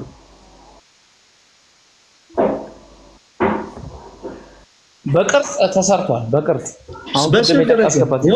በቤቱ ግንብ ሁሉ ዙሪያ በውስጥና በውጭ የኪሩቤል የዘንባባ ዛፍ የፈነደ አበባ ምስልንም ቀረጸ ይላል። በቤቱ ግንብ ላይ ኦኬ፣ ምስላቸው ተስሏል ማለት ነው አይደለ? እሺ ተስሏል ወይስ አልተሳለም? አቤኔ እሺ ሳይሆን ተስሏል ወይስ አልተሳለም? ተስሏል። ግን ያው ሳል አለ ተስለዋል። ቴንክ ዩ ኬት አይቶ ሳላቸው ቀረጽና አስቀምጣለሁ ግን ስገድለት አላለም። ቆይ እናንተ ኦርቶዶክሳውያን ሚካኤል ጥቁር ሰውዬ ረግጦ ምናምን የሚሉ በጣም የሚደንቁ አማርኞችን ተጠቅመ ነበረ። የኔ ጥያቄ የኪሩቤል መላእክት ስዕላት ተስለዋል ብለኸኛል። ኬት አይቶ ሳላቸው? ኬት አይቶ እንደሳላቸው ማስረጃ ስጠኝ እስቲ። አዞት ያው ሰርቷል፣ ምስል አልሰጠውም። ስገድለት ግን አላለም። እኔ ስገድላቸው አላለም። አምልካቸው አላለም። አቤን ያረባክ እንደው የእግዚአብሔር አገልጋዮች ናቸው። ጥያቄ እኔ አንተ እንደጠየቅከው ጥያቄ እኮ ነው የጠየቅኩህ እኮ። ኬት አይቶ ሳለ? ሚካኤል ጥቁር ሰው እየረግጦ ሳለ አልከን። እሺ አለ። የኢየሱስ ክርስቶስን ስዕል ስላላችሁ፣ የማርያምን ስዕል ስላላችሁ ኬት አይታችሁ ሳላችሁ ነው ጥያቄ። በተመሳሳይ በመጽሐፍ ቅዱስ ላይ የኪሩቤል መላእክት ስዕላት ተስለዋል ወይስ አልተሳሉም ስል አዎ ተስለዋል አልከኝ። ኬት አይቶ ሳላቸው ነው ጥያቄ። አሁን ኬት አይቶ እንደሳላቸው ንገረኝ። በል አምጣ ማስረጃ። እሱን እኮ አንተ ነው የተናገርከው። እኔ አሁን ማን እንደሰጠው ራሴ የሳለውን አላ አሁን እንደፈራሁት ሰው ከሰው ሊጋጭ ነው ትላለህ። አቤኒ የኔ አባት ምን አለ መሰለህ? የኔ አባት ስላለው ክንፎቹን እንደዚህ ነገረው። እኔ አሁን ኬት አይቶ ሳላቸው? አየህ መጽሐፍ ቅዱስ ላይ የኪሩቤል ስዕላት እንደተሳሉ እኮ ተማመንን። አዎ በቃ ኦልሬዲ መጽሐፍ ቅዱስ ላይ አለ። የኔ ጥያቄ ኬት አይቶ ሳላቸው? አቤኒ እስቲ ንገረኝ። በቃ ምን እነግርሃለሁ? አንተ ንገረኝ እንጂ በመጽሐፍ ቅዱስ ተስለዋል ያልከኝ እኮ አንተ ነህ። ኬት አይቶ ሳላቸው ነው ጥያቄ። አንተ መልስልኝ። እኔ አላቅም። አልተሳሉም እንዴ? ተስለዋል። እኔ ግን ኬት አይቶ እንደሳላቸው አላቅም። ኬት አይቶ እንደተሳሉ አንተ ንገረኝ በመጽሐፍ ቅዱስ ማስረጃ። እኔም አላቅም ግን ተስለዋል። ኬት አይቶ እንደሳላቸው አቤኒ አሁን ገና የአዋቂ ሰው መልስ መለስክ። አላቅም። አየህ ሰው የማያውቀውን ነገር መፈትፈት የለበትም። የማታውቀውን ነገር እንደዚህ አላቅም ብለን ስናልፈው አሪፍ ነው። በቃ አታውቅም፣ ጥሩ ነው የመጣው ነገር። ግን ይሄን ሀሳብ ሁላችሁ ባይምሯችሁ ያዙት። ብዙ ጊዜ ፕሮቴስታንት የሆኑ ሰዎች፣ ፕሮቴስታንት የሆናችሁ እህቶች ወንድሞችም ጭምር ጥያቄዎችን ስታነሱ በተመሳሳይ በራሳችሁ በኩል አትመለከቱትም ይመስለኛል። ለምሳሌ የሚካኤልን ስዕል ከየት አምጥታችሁ ሳላችሁት? የገብርኤልን ስዕል ከየት አምጥታችሁ ሳላችሁት? የኢየሱስ ክርስቶስን ምስል ከየት አምጥታችሁ ሳላችሁት ብላችሁ ከመጠየቃችሁ በፊት የመጀመሪያው የሆነ መጽሐፍ ቅዱስ ላይ በደንብ ሰርች ማድረግ ያለባችሁ የኪሩቤልን ስዕላት ሲሳሉ ከየት አምጥቶ ሳላቸው ነው መሆን ያለበት ቀዳሚው ነገር። ኦኬ ሶ መጽሐፍ ቅዱሳችንን ስንገልጥ ዘጸአት ምዕራፍ 5ን ብታነሱ፣ አንደኛ ነገሥት ምዕራፍ 6ን ብታነሱ፣ ሌሎችንም የመጽሐፍ ቅዱስ ጥቅሶችን በአጠቃላይ ብታነሱ በመጽሐፍ ቅዱስ ላይ የትኛውን ቦታ ላይ የኪሩቤል መላእክት ስዕላት ሰዎች እያዩቸው እንደሳሉ የሚናገር የመጽሐፍ ቅዱስ ማስረጃ የለም። ኦኬ የኪሩቤል ስዕላትንም የሳለው ሰው ኪሩቤል መላእክት ተገልጠውለት አይደለም የሳላቸው። እስቲ አንዴ ትንሽ ወደፊት ሆኖ ብሎ አይደለም የሳለው። እስቲ ትንሽ ደግሞ በግራ በኩል ያለውን ገጽታ እንደው ትንሽ ሰው ግር እንዳይለው አላለም። ክንፎቻችሁን ደግሞ ሲያንዴ በደንብ አድርጋችሁ ዘርጉልኝና ሲያንዴ ልሳሉ አላለም። ተገልጠውለት ኪሩቤል መላእክት ሳለ የሚል ሐሳብ በመጽሐፍ ቅዱስ ላይ የለም። ይልቁኑ ገላጭ ስዕላት ገላጮች ስለሆኑ የኪሩቤል መላእክትን ክንፎች አድርጎ ሳለላቸው። ክንፎቹ ምን ስለሆኑ? ገላጮች ስለሆኑ። ሁላችሁ በደንብ አድርጋችሁ ያዙ። ገላጮች ስለሆኑ ክንፎችን አድርጎ ሳለላቸው። የኪሩቤል መላእክትን ሳል ተባለ። የኪሩቤል መላእክት እንደሆኑ ደግሞ ገላጭ ሆኑ ዘንድ በአራት እንስሳት ምስል አድርጎ ክንፍን አደረገላቸው። ምን እንደሆኑ ለማጠየቅ፣ መላእክት እንደሆኑ ለማጠየቅ። በተመሳሳይ በቤተ ክርስቲያናችን ውስጥ ለምሳሌ ቅድም አቤኔ ያለው ቃል በጣም ስለደነቀኝ ሚካኤል ጥቁር ሰውዬ ረግጦ ስዕል ስስሉ ከየት አምጥታችሁ ሳላችሁት? ኦኬ ያንን ስዕል አሁን ሚካኤል ተገልጦለት የሆነ ሳሊ ከዛ በኋላ የሆነን ዘንዶ ረግጦ ምናምን አይደለም የተሳለው። በራእይ መጽሐፍ ላይ ሚካኤልና መላእክቱ ዘንዶን ተዋጉት፣ ዘንዶም ደግሞ አልቻላቸውም፣ አሸነፉትም። ኦኬ አሸነፉትም የሚለውን ሐሳብ መጽሐፍ ቅዱስ ላይ ያለውን ክፍል ቅዱስ ቤተክርስቲያናችን ገላጭ በሆነ ስለ ሐሳብ ታስቀምጠዋለች። ራሱ ራእይ ላይ ያለውን ማለት ነው። ሚካኤልና መላእክቱ ዘንዶን እንደወጉት፣ ዘንዶም እንዳልቻላቸው፣ እንዳሸነፉትም ስዕሌ በሆነ ገላጭነት ቤተክርስቲያናችን ታስቀምጣለች እንጂ ሚካኤልን አይተን የሳልን የሚል አስተምሮ የለም። ይሄ ነው ሚካኤል። እንደ ፎቶግራፍ ስዕላት የፎቶግራፍ በነገራችን ላይ አገልግሎት የላቸው። ይሄ ሚካኤል ነው ታዩታላችሁ። አለባበሱ ራሱ ጸጉሩ እንደዚህ ራሱ ነው የሚል አስተምሮ የለም። ጌታችን ኢየሱስ ክርስቶስም ይሳላል። ለምሳሌ በዮርዳኖስ ወንዝ በዮሐንስ እጅ ይቅርታ እንደተጠመቀ በቤተ ክርስቲያናችን ይሳላል። ክርስቶስ ኢየሱስን ግን በዛን ሰዓት አንድ ሰው ልክ ሲጠመቅ ቁጭ ብሎ እያየው ስሎታል እና ይኸው ከክፍለ ዘመናት ተሸጋግሮ ወገኖቼ እኛ ጋር ደረሰ ብለን እኛ አንሰክስም። የለም እንደዚህ የሚባል ነገር የለም። ይልቁኑ በመጽሐፍ ቅዱስ ላይ ያለውን ሀሳብ አያችሁ። በመጽሐፍ ቅዱሳችን ላይ የተቀመጠውን ሀሳብ ቅዱስ ቤተክርስቲያናችን ገላጭ አድርጋ ታስቀምጧለች። ክርስቶስ በዮሐንስ እጅ እንደተጠመቀ መጽሐፍ ቅዱስ ይናገራል። ያንኑ ሀሳብ ቅዱስ ቤተክርስቲያናችን ስዕሌ በሆነ መግለጫ ታስቀምጧለች። ስዕሌ በሆነ መግለጫ ቀለማት በራሱ ትርጉም አላቸው። ብዙ ጊዜ ለምሳሌ ጥንተ ጠላታችን ዲያብሎስ ጥቁር ሆኖ የሚሳለው አፍሪካንን ለማጠየቅ ነው የሚሉ ዘረኞች አሉ። በፍጹም ጽልመትን ለማጠየቅ በቀኙ የሚቆሙት ለምሳሌ ዳግም መዝሙር ላይ የተቀመጠው ሀሳብ በቤተክርስቲያናችን ጉልላት ላይ አቤኔ እኔ ጋብዛለሁ አንድ ቀን ይዤ እሄዳለሁ። በቤተክርስቲያናችን ጉልላት ላይ በመዝሙር ላይ የተቀመጠው ጥቅስ ባጭሯል። እግዚአብሔር ከጽዮን በገሃድ ይመጣል፣ አምላካችን እግዚአብሔር ዝም አይልም፣ በፊቱ እሳት ይነዳል። እናንተ ጻድቃን ኑ የአባቴን መንግስት ውረሱ የሚል የሕይወት እሳት፣ እናንተ ኃጥአን ከፊቴ ውገዱ የሚል የሚባላ እሳት በፊቱ ምን ይላል? ይነዳል። ጻድቃንን በቀኙ በፍየሎችን ደግሞ ኃጥአንን ደግሞ በግራ ያቆማል። እነዚህ ኃጥአን በግራው ይቆማሉ የተባሉ ጽልመት ይለብሳሉ ተብሎ የተጠቀሰውን የመጽሐፍ ቅዱስን ሀሳብ ቅዱስ ቤተክርስቲያናችን ጥቁር አልብሳ ትስላቸዋለች። እነገሌ ናቸው ግን አይደለም፣ ገላጭ ነው። ኦኬ፣ በመጽሐፍ ቅዱስ ላይ የተቀመጠው ሀሳብ ገላጭ ነው። ለመሆኑ ለምንድን ነው ስዕላት የሚሳሉት ካልን ስዕላት ቋንቋዎች ናቸው። ቅድም አቤኔ ሳነሳው ነበረ። ቋንቋ በሶስት ይከፈላል። አንደኛው ሊተራል ላንጉጅ ነው፣ ሁለተኛው የምልክት ቋንቋ ነው፣ ሶስተኛው ስዕል ቋንቋ ነው። በሊተራል ላንጉጅ ቤተክርስቲያናችን ወንጌልን ሰብካለች፣ ልክ እኔ እናንተ በምናወራበት መልኩ ማለት ነው። በዚህ አይነት መልኩ የክርስቶስ ኢየሱስ ወንጌል ይሰበካል። ሁለተኛው በምልክት ቋንቋ ነው። እኛ ኦርቶዶክሳውያን ለምሳሌ ለመስቀል በዓል ተመልክተ ከሆነ በአደባባይ ላይ ወደ 6000 ወደ 7000 የሚጠጉ የሰንበት ተማሪዎች በአጠቃላይ ወጥተው እግዚአብሔርን ሲያመሰግኑ በዝማሬ ነጭ ለብሰው ነው የሚወጡት። ከቁጥራችን ብዛት አንጻር እኛ ለምን ነው ብዙ ነን ምናምን ለማለት ለምን ሬንጀር ለብሰን አንወጣም? ለምን ተሰልፈን ሬንጀር ለብሰን ምናምን እያለ ለምን አናልፍም? ኦኬ፣ አሁን ቲያትር የማሳየት ዓላማ አይደለም ያለን ማለት ነው። በምልክት ግን መስበክ የፈለግነው ነገር አለ። ካለበበሳችን ጭምር ነጭ ለብሰን ነው የምንወጣው። ነጭ የምንለብሰው ሌላ የሚያምር ልብስ ጠፍቶ አይደለም። ክርስቶስ ኢየሱስ የማይሞቱ አምላክ ሞትን ሞቶ ከጨለማ ወደሚደነቅ ብርሃን እንዳሸጋገረን ስናጠይቅ ነጭ ለብሰን እንወጣለን። ነጭ የምንለብስበት ምክንያቱ ትልቁ ሪዝን ያ ነው። ስናሸበሽብ ስናጨበጭብ ትርጉም አለው። ክርስቶስ ኢየሱስ ከሊጦስጥራ አደባባይ እስከ ቀራንዮ ድረስ 13 ሕማማትን እንደተቀበለ ሊወርቁ ያሉትን የሚገመግሙትን የሚደግፋቸው አምላክ ጌታችን ኢየሱስ በፈሪሳውያን እጅ ወዲና ወዲያ እያረቡ እያገፉ እያንገላቱ እየገፈተሩ እንደወሰዱት እያሰብን እናሸበሽባለን። በጥፊ መጽፋቱን እያሰብን እናጨበጭባለን። በዝማሪያችን እንኳ ሳይቀር ከሕማሙ ጋር እንተባበራለን። እኛ ቸርች ውስጥ ይሄ ዝም ብሎ ጭፈራ የለም። ለኢየሱስ ብለን የምናቀርበው ባህላዊ የመጣንበት ያደግንበትን ጭፈራ የምንጨፍርበት ምንም አይነት ሪዝን የለም። ምክንያቱም ገላትያ ላይ የስጋ ፍሬዎች አንዱ ጭፈራ ስለሆነ አንጨፍርም፣ ሰይጣን የጭፈራን ጊዜ ስለሚጸየፍ። ነገር ግን በምልክት ግን እንሰብካለን።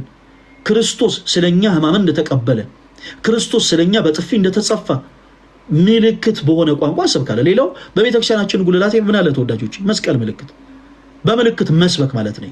ሌላው ስዕሌ ቋንቋ ነው።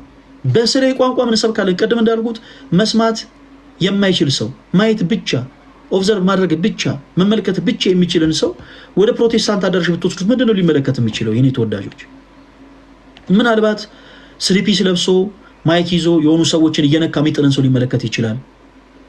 ምናልባት መሬት ላይ የሚንከባለሉ ሰዎችን ሊመለከት ይችላል። ወይ ደግሞ አምልኮ ላይ ዝማሬ ላይ ሰዎች በደስታ እየዘለሉ ምናምን በቃ የሆነ የደስታ ገጽ እየተመለከተባቸው ሲዘሉ ምናምን ሊመለከት ይችላል። ሌላ ግን የመጽሐፍ ቅዱስን ሀሳብ አንድም የሚያብራራለትን ነገር ተመልክቶ አይወጣም። ይሄንኑ ሰው ራሱ ደግሞ ወደ ኢትዮጵያ ኦርቶዶክስ ተዋሕዶ ቤተክርስቲያን ስትወስዱት ስዕሌ በሆነ መግለጫ ቅድስት ቤተክርስቲያን የመጽሐፍ ቅዱስን ሀሳብ ትሰብክለታለች። ስዕላትም ጭምር ቋንቋዎች ስለሆኑ በዚህ አጋጣሚ በትምህርት ካርኩለም ህፃናት በመዋለ ህፃናት ውስጥ ስዕሌ በሆነ ቋንቋ እንዲማሩ የሚደረገው ለዛ ነው። ከሶስቱም ቋንቋዎች ቀለል ባለመልኩ የሰዎችን አእምሮ የሚገዛው ስዕላዊ የሆነ ቋንቋ ስለሆነ ህፃናት ሁሉ ሳይቀር በትምህርት በዘመናዊ ካርኩለም ትምህርታቸው እንኳን ሳይቀር ስዕሌ በሆነ ቋንቋ ይማራሉ። ኤ ፎር አፕል፣ መሆኑን APPLE የሚለው ከመቀመጡ በፊት ስዕል ይቀመጥላቸዋል። A4 አፕል እንደሆነ ይረዳሉ። የአፕል ስላለ C4 ካት መሆኑን ለማጠየቅ ከሲ ፊደል አጠገብ የድመት ስዕል ይሳላል። አያችሁ፣ ከሲ ፊደል አጠገብ የድመት ስዕል ቀለል ባለ መልኩ C4 ካት እንደሆነ ይረዳሉ። ኦኬ D4 ዶግ እንደሆነ ለመረዳት ከዲ ስዕል አጠገብ የውሻ ስዕል ይሳልላቸዋል። D4 ዶግ እንደሆነ ይረዳሉ። ስዕላዊ ቋንቋ ራሱን የቻለ በጣም ፓወርፉል የሆነ ቋንቋ ነው።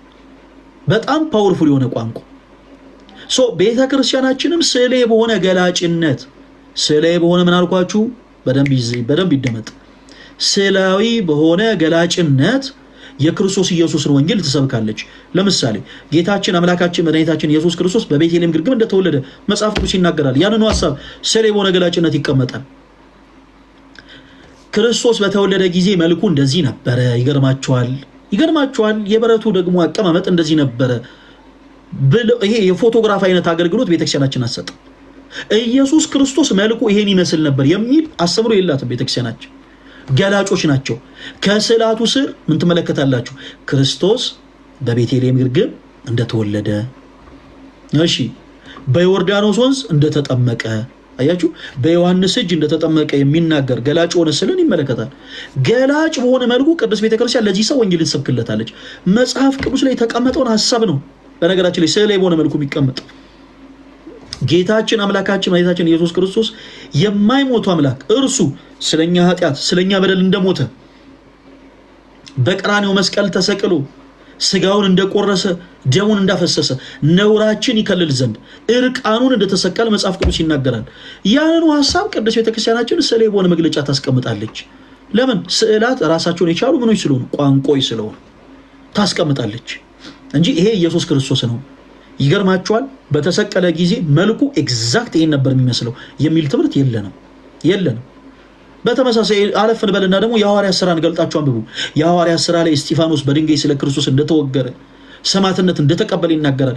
ይህንኑ ራሱ ቅዱስ ቤተክርስቲያናችን ገላጭ ሆነ መልኩ ታስቀምጣለች። እስጢፋኖስ በድንጋይ ተወግሮ ሰማዕትነትን እንደተቀበለ የሚናገር ገላጭ ሆነ ስዕል ይቀመጣል በቤተክርስቲያናችን። ዓላማው ምን ስለሆነ? የመጽሐፍ ቅዱሱን ሐሳብ ስዕል በሆነ ገላጭነት ማሳየት። ስለዚህ ይሄ መስማት የማይችል ሰው ማየት ብቻ የሚችል ሰው ቤተ ክርስቲያናችን ስዕል በሆነ ቋንቋ መጽሐፍ ቅዱስን ታስተምረዋለች ማለት ነው። አያችሁ፣ ገላጭ በሆነ መልኩ እስጢፋኖስ ስለ ክርስቶስ ሰማዕትነትን እንደተቀበለ ከስዕሉ ስር ይጻፋል። ጳውሎስ በሰይፍ እንደተቀላ ገላጭ የሆኑ ስዕላት አሉ በቤተክርስቲያናችን በሐዋርያት ሥራ ላይ ራሳቸው የተቀመጡት። ሚካኤልና መላእክቱ ራእይ ላይ ደግሞ አለፍ ስንል ዘንዶውን ተዋግተው እንዳሸነፉት ዘንዶ ይሳላል። አንድ ፕሮቴስታንት ከዚህ ቀደም ብያቸዋለሁ። እንደው አንዳንድ ጊዜ ገርመኛል። እኔ ዘንዶ እንዴት ይሳላል? ዘንዶ በቤተ መቅደሳቸው ጋይስ ቦታ ተሰጥቶት አይደለም እንዴ? በመጽሐፍ ቅዱስ ላይ የተቀመጠው ሐሳብ ነው የተቀመጠው። በመጽሐፍ ቅዱስ ላይ የዘንዶ ስም የተጠራው የሰይጣን ስም የተጠራው ልናመልከው አይደለም፣ ልናኮፍሰው ከፍ ከፍ ልናደርገው አይደለም። ይልቁኑ በክርስቶስ ኢየሱስ ስም የተዋረደ መሆኑን ልናጠይቅ እንጂ የተዋረደ መሆኑን ልናጠይቅ። እሺ፣ በራእይ መጽሐፍ ላይ ሚካኤልና መላእክቱ ዘንዶን ምን አሉት ይላል? ዘንዶን ተዋጉት። ዘንዶ ምን አላላቸውም? አልቻላቸውም። ሚካኤልና መላእክቱም ዘንዶን አሸነፉት። በራእይ ላይ የተቀመጠው የሐሳብ ራሱ በስዕላዊ ገላጭነት ቤተክርስቲያናችን ወንጌል ትሰብክበታለች። በመጽሐፍ ከዘፍጥረት እስከ ዮሐንስ ራእይ ያለው ሐሳብ በአጠቃላይ በቤተክርስቲያናችን ውስጥ ታገኙታላችሁ። ኤልያስ ሲያርግ ጨርቁን ለኤልያስ እንደጣለለት በኤልሳም ላይ ደግሞ የኤልያስ መንፈስ 2 እጥፍ ሆኖ እንዳደረበት ስለ የሆነ ገላጭነት ቤተክርስቲያናችን ታስቀምጣለች። ኤልያስና ኤልሳ ይገርማቸዋል። መልካቸው እንደዚህ ነበረ፣ ጸጉራቸው እንደዚህ ሆነ፣ ጺማቸው እንደዚህ ሆነ፣ አለባበሳቸው ራሱ በጣም ይገርማችሁ። የሚወዱት ልብስ ይሄ ነበረ፣ ፎቶቸው ይሄ ነው እያለች አይደለም ቤተክርስቲያናችን። በመጽሐፍ ቅዱስ ላይ የተቀመጠውን ሐሳብ ግን ይብራራበታል። በምን? ስዕል በሆነ ገላጭነት። ስለዚህ ለዚህም ሰው ሳይቀር ቤተክርስቲያናችን ስዕላዊ በሆነ ገላጭነት የክርስቶስ ኢየሱስን ወንጌል ትሰብክለታለች። አጭርና ግልጽ። ስለዚህ ስዕላት መጽሐፍ ቅዱሴ ናቸው ወይ? አዎ መጽሐፍ ቅዱሴ ናቸው። በቤተክርስቲያናችን ስዕላትን ለምን ዓላማ ነው የምንገላገለው? የክርስቶስ ኢየሱስን ወንጌል ለመስበክ። አጭርና ግልጽ። ሌላው ወደ ቀጣዩ ጥያቄ ሰሪ በፊት በትንሹም ቢሆን ስለተነሳ ላንሳላችሁ። ስለ ዝክር ወንድማችን አቤኔ አንስተ ነበረ። ዝክር መጽሐፍ ቅዱስ የሆነ ተግባር እንደሆነ ስንቶቻችሁ ታውቃላችሁ? ዝክር ስትዘክሩ፣ በቅዱሳን ስም ስታበሉ፣ ስታጠጡ፣ አንዳንድ ጊዜ አንዳንድ ሰዎች የምታደርጉት ልምምድ ከመጽሐፍ ቅዱስ ውጭ እንደሆነ የሆነ ነገር ሊሏችሁ ይፈልጋሉ። ነገር ግን ክርስቲያኖች ደስ ይበላችሁ፣ ደስ ይበላችሁ። በቃ የምታደርጉት ነገር በአጠቃላይ መጽሐፍ ቅዱሴ ነው። አቤኔ ዝክር መጽሐፍ ቅዱሴ ነው አይደለ? ይቅርታ ፈለገ። እኔ አሁን ዝክር የተናገርኩት በመላእክት ስም የሚዘከር ዝክር አለና ይሄ ትክክል ነው ወይ? ሁለተኛ ለቅዱሳን ስዕላት እኔ ስዕሉ ችግር የለብኝም፣ ግን ሰዎች ለዚህ ስዕል ወድቀው ይሰግዳሉ፣ ይለምናሉ እና ይሰዋሉ። ይሄ ትክክል ነው ወይ ነው እንጂ የስዕሉ ችግር የለውም። አሁን በስዕላቱ ራሱ ችግር የለብኝም ወደ ማለት መሸጋገር ራሱ አንድ እርምጃ ነው። አቤኔ ጌታ ይባርክ፣ እንመጣበታለን። ስለ ዝክር መጽሐፍ ቅዱሳዊ እንዳልሆነ የሚናገር የመጽሐፍ ቅዱስ ማስረጃ አለ? ባጭሩ አሁን ለኔ በጣም ስለምቸኩል ሳታንዛዛ አለ ወይስ የለህ ማስረጃ? ዝክር መጽሐፍ ቅዱስ እንዳልሆነ የሚናገር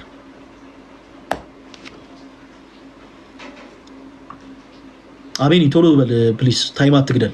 ባጭሩ ዝክር መጽሐፍ ቅዱስ እንዳልሆነ የሚናገር የመጽሐፍ ቅዱስ ማስረጃ አለ ወይስ የለህም? ዝክር እኔ እስከማውቀው ድረስ ለአምላካችን ብቻ እንጂ ለመላእክ ጌታ ኢየሱስ። እሺ በአምላክ በእግዚአብሔር ስምም ዘክር የሚል የመጽሐፍ ቅዱስ ማስረጃ ስጠኝ እስቲ። እንድናመልከው እንድንሰግድለት ዝክር አይደለም በጭንቅላታችን ተዘቅዝቀን ብናመልከው ያንስበታል። እሱ እኔ በጭንቅላታ ተዘቅዝቀን እኔ እሱ ችግር የለው። እኔ አሁን የጠየቅኩ በእግዚአብሔር ስም የዝክር ዘክሩ የሚል ማስረጃ ከመጽሐፍ እንግዲህ አሁን ፕሮቴስታንቶች ብዙ ጊዜ ከምትናገሯቸው ንግግሮች ውስጥ አንዱ ምንድነው? ከመጽሐፍ ቅዱስ ውጪ ምንም አይነት ነገር እንደማታደርጉ ነው። በመጽሐፍ ቅዱስ ማስረጃ ነገሮችን እንደምታምኑ፣ በመጽሐፍ ቅዱስ ማስረጃ ላይ ተመርኩሳችሁ ብዙ ነገሮችን እንደምታደርጉ ነው።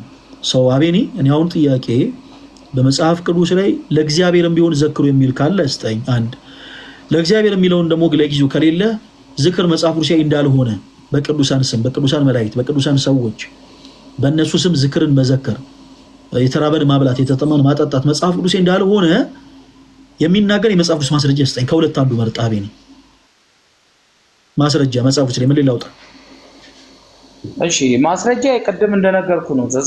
ዘጸአት 20 ላይ ያለው ቃል ይሄንን በደንብ ስለ ዝክር አያወራም። አቤኔ ተው በጌታ እንደው ለመላእክት የሚሰገድ አምልኮ ዝክር፣ ተስካር ለመላእክቶች የሚደረግ የሚሰዋ ማንኛውም ስለ ዝክር ነው። ስለ ዝክር የሚናገር ማስረጃ ስጠኝ። ዘጸአት ምዕራፍ 20 ስለ ዝክር አያወራም። እኔ ጠየቅኩ ደግሞ ስለ ዝክር ነው። ከሌለ አላቅም በል ፕሊስ። የማያውቀውን ነገር እኮ ሰው መፈትፈት የለበትም። የግድም ዋናቀውን ነገር እናውቃለን የማለት ግዴታ የለብንም። አቤኔ ግዴታ የለብንም። ልክ ነው። ግን ለመላእክት አውጡ ይላል። ግን መጽሐፍ ቅዱስ ይላል ምን? መጽሐፍ ቅዱስ ይላል ምን? ለመላእክቶች ዝክር፣ ተስካር ምናምን አውጡ ለዚህ ለሞቱ ሰዎች ምናምን እንደዚህ። ኧረ ብዙ ነገር እኮ አለ ፈለገ። እና እኔ አሁን እዚህ ውስጥ ዲቴል መግባት አልፈልግም። ለዝክር ፕሊስ እባክህን ቆይ አቤኔ። አውቆ የተኛ ቢቀሰቅሱት አይሰማም ይባላል። አንድ ነገር ስናወራ ምክንያት የሆነ ማትመልስ ከሆነ ምክንያት የሆነ በመጽሐፍ ቅዱስ ማስረጃ ማታወራ ከሆነ ይሄ ትልቅ ችግር ነው። አቤኔ እኔ አንተ ላይ ጥሩ የሆነ መንፈሴ ቅናትን እመለከታለሁ። አንድ ማልከደው ነገር ለእምነት ላመንከው ነገር ጥሩ መንፈሴ ቅናት አለ። መንፈሴ ቅናት ግን ያመንከው ነገር ትክክለኛነት አያረጋግጥም። እሺ አሁን እኔ ለምሳሌ እምነቴን ወደዋለሁ። የዚህ ቤተክርስቲያን ልጅ በመሆኔ ደስተኛ ነኝ። በክርስቶስ ኢየሱስ በማመኔ እጅግ በጣም ደስተኛ ነኝ። ለዚህችም ደግሞ እምነቴ ደግሞ መንፈሴ ቅናት አለኝ። ላለኝ ለዚህ መንፈሴ ቅናት ደግሞ እምነቴን ለምሳሌ ሰዎች ቢጠይቁ እምነቴ ትክክለኛ እንደሆነ ግን ማረጋገጠው በመንፈሴ ቅናቴን ብቻ እያሳዩ አይደለም። አየህ በቻልኩት አቅም ከስሜቴነት ርቄ በመጽሐፍ ቅዱሴ ማስረጃ ነው እውነታው ላረጋግጥ የምችለው። እንበልና ለምሳሌ አንተን እዚህ ጋር መኖርህን እንርሰው አቤኔ። አንድ ፈጣሪ የለም የሚል ኤቲስት ቢመጣ እንዴት በስመ አብ ወወልድ ወመንፈስ ቅዱስ እንዴት እንደዚህ ትላለህ? ኧረ በኢየሱስ ፕሊስ ውረድ ብለን አይደለም እግዚአብሔር እንዳለ ፕሩፍ የምናደርገው። ስለዚህ ሰው እግዚአብሔር የለም ብሎ ለሚያምነው ሰው እግዚአብሔር እንዳለ በነገራችን ላይ በመጽሐፍ ቅዱስ ማስረጃ ፕሩፍ ማድረግ እንችላለን። እንዴት? ከስሜታዊነት ርቄ ለምሳሌ ሲመጣ የኔን አምላክ በጣም በወረዱ ቃላቶች ሊናገርብኝ ይችላል። እውነተኛ የሆነውን አምላክ የሰማይና የምድሩን ገዢ እግዚአብሔር አምላክን በወረዱ ቃላቶች ዘርበን ምናምን ያለ ሊናገር ይችላል። በቻልኩት አቅም ይሄ ሰው እንዲያቅ ስለሆነ ፍላጎቴ ከስሜቴነት ርቄ ላስረዳ ይገባል። አይ የሳትከው ነገር አለ እዚህ ጋር በእርግጥ እንደዚህ ብለህ ብታምንም አንተ እንዲህ ብለን የተወሰኑ ሀሳቦችን አንስተን ልናወራ ይገባል አቤኒ። ስለዚህ አንተም በስሜቴነት መምጣትህ ብቻ በቂ አይደለም። ይሄ ስሜቴነት ለክርስትና ጸር ነው። እኔ አሁን ጥያቄ ከዚህ በኋላ አልጠይቅህም። የኔ አባት ይቅርታ አድርግልኝ አቤኒ። የቱ ጋር ነው ሲዝክር መጽሐፍ ቅዱስ እንዳልሆነ የሚናገረው እንደዚህ አምጣ ምናምን አልልህም። ያነሳቸውን ስለ ዝክርና ስለ ስግደት አወራሃለሁ ነው። ስለ ስግደትም የግድ መጠየቅ አለብህ። ስለ ስግደት እጠይቅሃለሁ። ስለ ዝክር ምንም አይነት ጥያቄ አልጠይቅህም። ስለ ዝክር አወራህና ወደ ስግደቱ እንገባለን። እሺ። ሌላው ጊዜ ግን እንደዚህ መሆን የለበትም። ራስህን ብትችል ታዘበው። አንተ በምን ያክል የመጽሐፍ ቅዱስ ማስረጃ እየጠቀስክ ነበር ሰው የነበረው። አንተ ወንጌል ላደርስለት ይገባል ያልከው ፈለገ ከወንጌል ርቋል ያልከው ፈለገ ደግሞ ምን ያክል ካንተ የተሻለ የመጽሐፍ ቅዱስ ጥቅሶችን እያነሳ ሲነግር ነበረ። ራስህን ታዘብ። ኦኬ፣ ወደ ዝክር እንግባ። የመጽሐፍ ቅዱስን አውጣስ የማቴዎስ ወንጌል ምዕራፍ 10 ላይ አንድ ጊዜ። አሁን ዝክር መዘከር መጽሐፍ ቅዱስ እንደሆነ ብቻ ሳይሆን ማሳየ ዝክር መዘከር የዘላለም ሕይወት እንደሚያሰጥ አሳያችኋለሁ። እደግመዋለሁ፣ የዘላለም ሕይወት እንደሚያሰጥ አምኖ ላደረገው ማለት ነው። ኦኬ፣ አምኖ ላደረገው ሰው ዝክርን መዘከር። ኦኬ፣ እንደዚህ ስንል ሰዎች በክርስቶስ ኢየሱስ ሳያምኑ ዝክር ስለዘከሩ የዘላለም ሕይወት ያገኛሉ እያለን አይደለም። ቀዳሚው ነገር በክርስቶስ ነው። ከዛ በኋላ ሰዎች በበጎ ስራ መጽናት አለባቸው። ከበጎ ስራዎች ውስጥ አንዱ ደግሞ ዝክር ነው። ሰዎች በክርስቶስ ኢየሱስ አምነው ዝክርን ዘክረው በበጎ ስራ ጸንተው የዘላለም ሕይወት እንደሚያገኙ መጽሐፍ ቅዱስ ይናገራል። የማቴዎስ ወንጌል ምዕራፍ 10ን አንድ ጊዜ ያወጣልኝ ፕሊስ። እሺ፣ ማቴዎስ ወንጌል ምዕራፍ 10 እሺ፣ ቁጥር ስንት?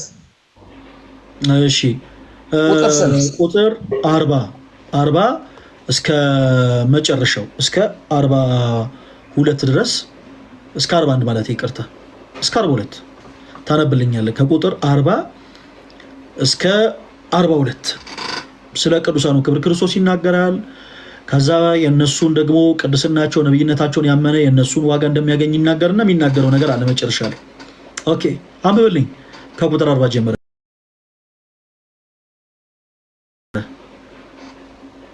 እሺ፣ እናንተን የሚቀበል እኔን ይቀበላል፣ እኔንም የሚቀበል የላከኝን ይቀበላል። ነብይን በነብይ ስም የሚቀበል የነቢያትን ዋጋ ይቀበላል ይወስዳል። ጻድቅንም በጽድቅ ስም የሚቀበል የጻድቁን ዋጋ ይወስዳል። ማንም ከነዚህ ከታናናሾቹ ለአንዱ ቀዝቃዛ ውሃ ብቻ በደቀ መዝሙር ስም የሚያጠጣ እውነት እላችኋለሁ ዋጋው አይጠፋበትም ይላል። በጣም ጥሩ።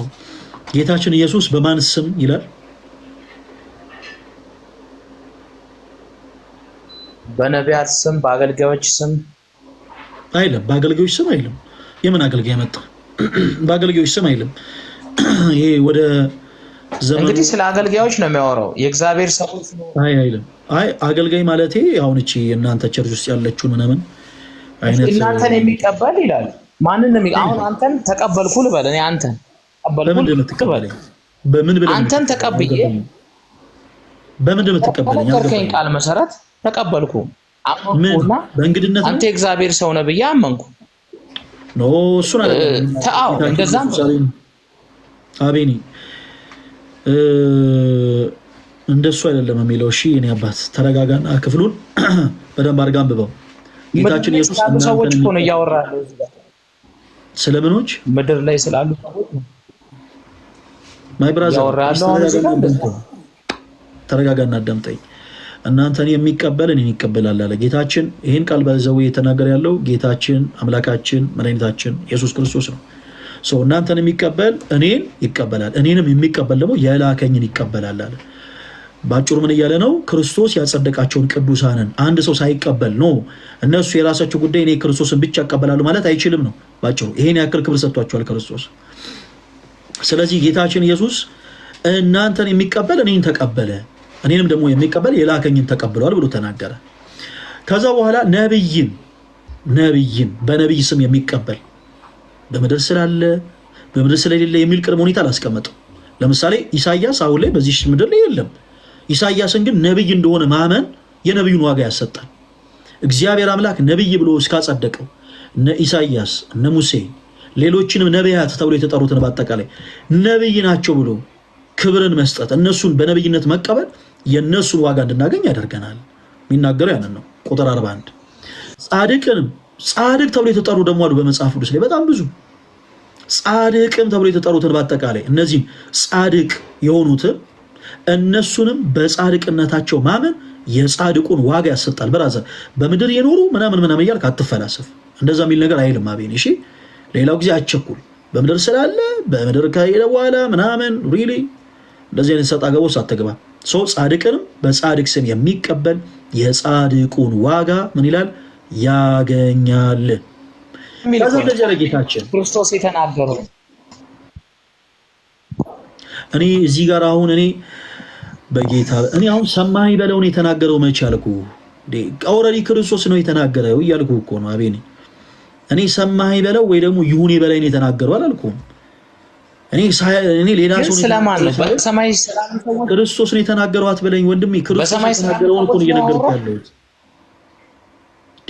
እሺ በሰማይ ስላሉ ሰዎች ላይ አወራን እዚህ ጋር እኔ በሰማይ ናቸው በሰማይ ናቸው ብሎ ጠቅሷል ብያለሁ። አሁን ለምሳሌ ኢሳያስ ነብይ ነው አይደለም? ወንድማችን አቤኔዘር ነብይ ነው። የት ነው ያለው? ግን ሞቷል። የት ነው ያለው? አልሞተም እንዴ? ሞቱ ያዋን ናቸው ዝም ብለው ሞቷል አትበል። የት ነው ያለው? አሁን ያለበት ቦታ ነው። የት ነው ያለው? ሞቷል በአጸደ ገነት። ስለዚህ አሁን እኔ ይኸውልህ እገሌ የት ነው ያለው እሱ አይደለም እኮ ማተር የሚያደርገው አቤኔ። እባክህን እንደው ልለምን እንደው ስለ ጌታ ስለ ኢየሱስ ክርስቶስ በደንብ አድርገህ አዳምጠኝ ወዳጄ። ይሄንን የተናገረው ክርስቶስ ነው ብለህ ጣልቃ አትግባ። የኔ አባት የተናገረው ክርስቶስ ነው ብለን የጀመርነው። እኔ እዚህ ጋር አሁን እገሌ ነው የተናገረው ሌላ ሰው ነው የተናገረው አላልኩኝም እኔ። ስለዚህ በደንብ አድርገህ አዳምጠኝ። ክርስቶስ ነው የተናገረው። ኦኬ ክርስቶስ። እሺ ሶሪ በጣም አንድ ጊዜ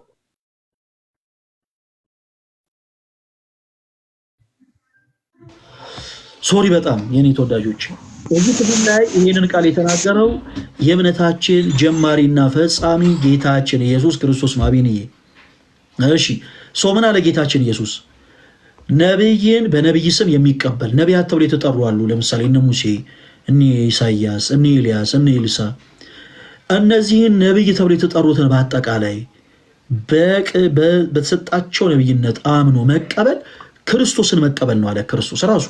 እናንተን የሚቀበል እኔን ተቀበለ ብሎ ስለተናገረ ጻድቅም ተብሎ የተጠሩትን እነ ኢዮብንም እነ አብርሃምንም እነ ጴጥሮስን ሌሎችንም ጻድቅ ተብሎ የተጠሩትን በአጠቃላይ በጻድቅነታቸው ማመንና እነርሱን መቀበል የምንቀበለው እነሱን ጻድቅ ናቸው ብለን ነው። አየህ አምላክ ናቸው ብለን አይደለም የምንቀበላቸው ጻድቅ ናቸው ብለን የምንቀበለው። እነሱንም ጻድቅ ብሎ መቀበል የጻድቁን ዋጋ እንድናገኝ ምን ያደርገናል። ኦኬ ከዛ በኋላ ጌታችን ኢየሱስ ክርስቶስ ምን አለ? አቤኔ የተወዳጅ ማንም አለ ከነዚህ ከታናናሾቹ ለአንዱስ እንኳ ቀዝቃዛ ውሃን ቀዝቃዛ ውሃ ብቻ በደቀ መዛሙርቴ ስም የሚያጠጣ በእኔ ስም አላለም። በጣም ይደንቃል የኛ ጌታ። በደቀ መዛሙርቴ በጌታችን በኢየሱስ ክርስቶስ ደቀ መዛሙርት ተብሎ ለምሳሌ በተጠሩት በነ ጴጥሮስ፣ በነ ዮሐንስ፣ በነ ማርቆስ፣ በነ ሉቃስ በእነርሱ ስም የሚያጠጣል እውነት እውነት እላችኋለሁ ዋጋው አይጠፋበትም አለ። ኦ ማይ ጋድ ዋጋው አይጠፋበትም። ይሄ ዋጋው አይጠፋበትም ተብሎ የተቀመጠው ሐሳብ ምንድን ነው? አይጠፋም የተባለው ዋጋ ምንድን ነው?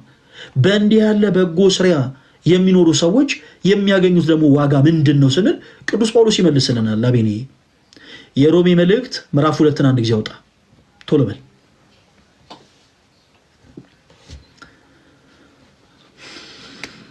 ሮሜ መልእክት ምዕራፍ 2 ቁጥር 7 አንብበልኝ። ምን ይላል? በእንዲህ ያለ በጎ ስራ የሚጸኑት አይጠፋባቸውም የተባለው ዋጋ ምንድን ነው ይናገራል እዚህ ክፍል ላይ። እሺ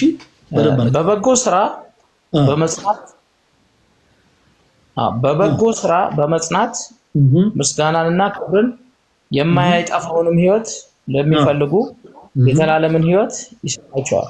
ምን ይሰጣቸዋል? ለአመፃ ምን ይሰጣቸዋል? የዘላለምን ሕይወት ይሰጣቸዋል አለ። የዘላለምን ሕይወት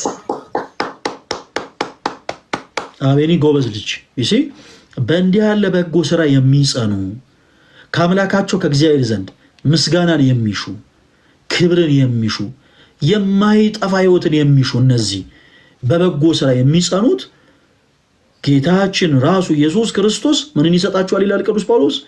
የዘላለም ሕይወትን። አጭርና ግልጽ። ስለዚህ የትኛውም ፕሮቴስታንት መጽሐፍ ቅዱስ መሰረት ሳይኖርም ለምን በቅዱሳን ስም የተራበ ታበላለህ፣ ለምን በቅዱሳን ስም የተጠማ ታጠጣለህ ብሎ ግንፍል ማለት የለበትም ነው። ኦኬ። አንደኛ መርሳት የሌለበት ነገር በጌታ ደቀ መዛሙርት ስም ቀዝቃዛ ውሃን የሚያጠጡ ሰዎች ክርስቶስን ረስቶ አይደለም በእነሱ ስም ቀዝቃዛ ውሃን የሚያጠጡት። ኦኬ። ቅድስናቸውን ያመኑት ክርስቶስ ስላጸደቃቸው ነው። ነብይነታቸውን ያመኑት ክርስቶስ ነብይ አድርጎ ስላስነሳቸው ነው። ኦኬ። ስለዚህ ክርስቶስን ረስተው እስካልሆነ ድረስ ቀዝቃዛ ውሃን የሚሰጡት የዘላለም ሕይወትን ያገኙበታል። ዋጋ አላቸው የማይጠፋ ከማን ዘንድ? ከአምላካቸው ከእግዚአብሔር ዘንድ። ስለዚህ አንድ ፕሮቴስታንት መቶ ዝም ብሎ እንዴት በእንትና ስም እንዴት በገሌ ስም ምናምን የተራበ ታበላላችሁ የተጠማ ታጠጣላችሁ ብሎ ግንፍል ማለት የለበትም። ምክንያቱም ካሉት ቅዱሳን መካከል እግዚአብሔር ቅዱስ ካላቸው ይቅርታ እዚህ ጋር ፈለገ ይቅርታ እንዴ መጽሐፍ ቅዱስ ቃል ክርስቶስ የተናገረው በምድር ላይ ስላሉ ሰዎች ነው። አረሽ በምድር ስላሉ ሰዎች ነው የተናገረው። አቤኔ በኢየሱስ ስም የሰበርኩት እንዲህ አይነት የመንቀልቀል መንፈስ አዳምጥ እስክጨርስ። ማንም የትኛውን ፕሮቴስታንት አዳምጡላችሁ፣ የትኛውን ፕሮቴስታንት ማንም ሰዎች በቅዱሳን ስም በጻድቃን ስም የተራበን ሲያበሉ የተጠማን ሲያጠጡ ይሄ ከመጽሐፍ ቅዱስ ውጪ ነው አይችሉም። አንደኛ የማይችሉበት ሪዝን ክርስቶስ ያጸደቃቸው ናቸው። ክርስቶስ ያጸደቃቸው ቅዱሳን ናቸው።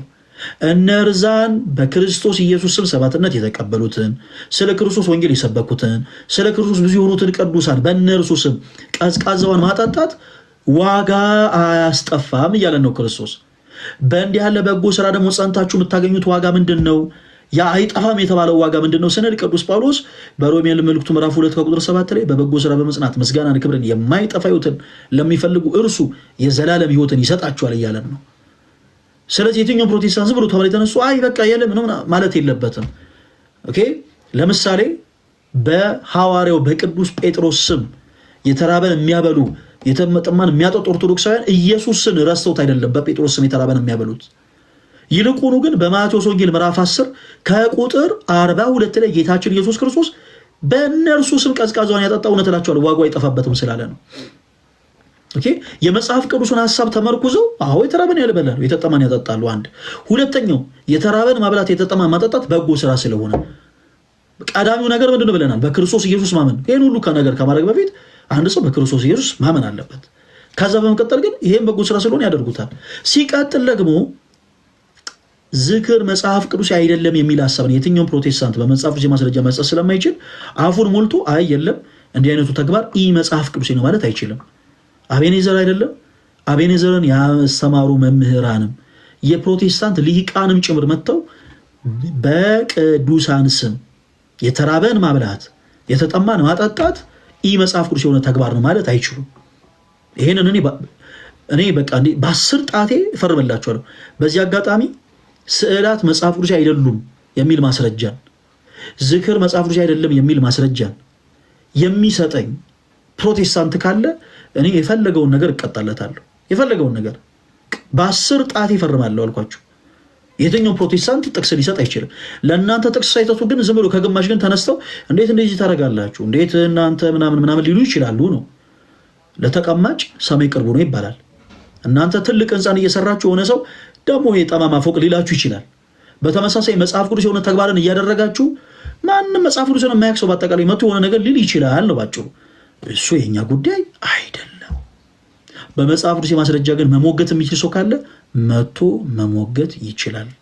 ወንድማችን አቤኔ በቻልከው አቅም መጽሐፍ ቅዱስን እንድታነብ እኔ ወንድምህ ሪኮመንድ አደርጋለሁ። መጽሐፍ ቅዱስን ሳያነቡ ለመወያየት መሞከር በጣም ልክ እንደዚህ ባዶ ያደርጋል። በቃ አሁን በጣም ብዙ የምትቃወማቸውን ሀሳቦች ነው የተናገርኩት፣ በጣም ብዙ ማደግፋቸውን። ግን መጽሐፍ ቅዱስ ሀሳቡን በሚገባ ስላላነበብከው፣ በሚገባ ስላልተረዳኸው በየትኛውም አይነት የመጽሐፍ ቅዱስ ሀሳብ እኔ መቃወም አትችልም። ስለዚህ ሞር ራስህን አብዴት ብታደርግ ኦርቶዶክስ የሆኑ ሰዎች እንዴት እኛ ወንጌል ልናደርስላቸው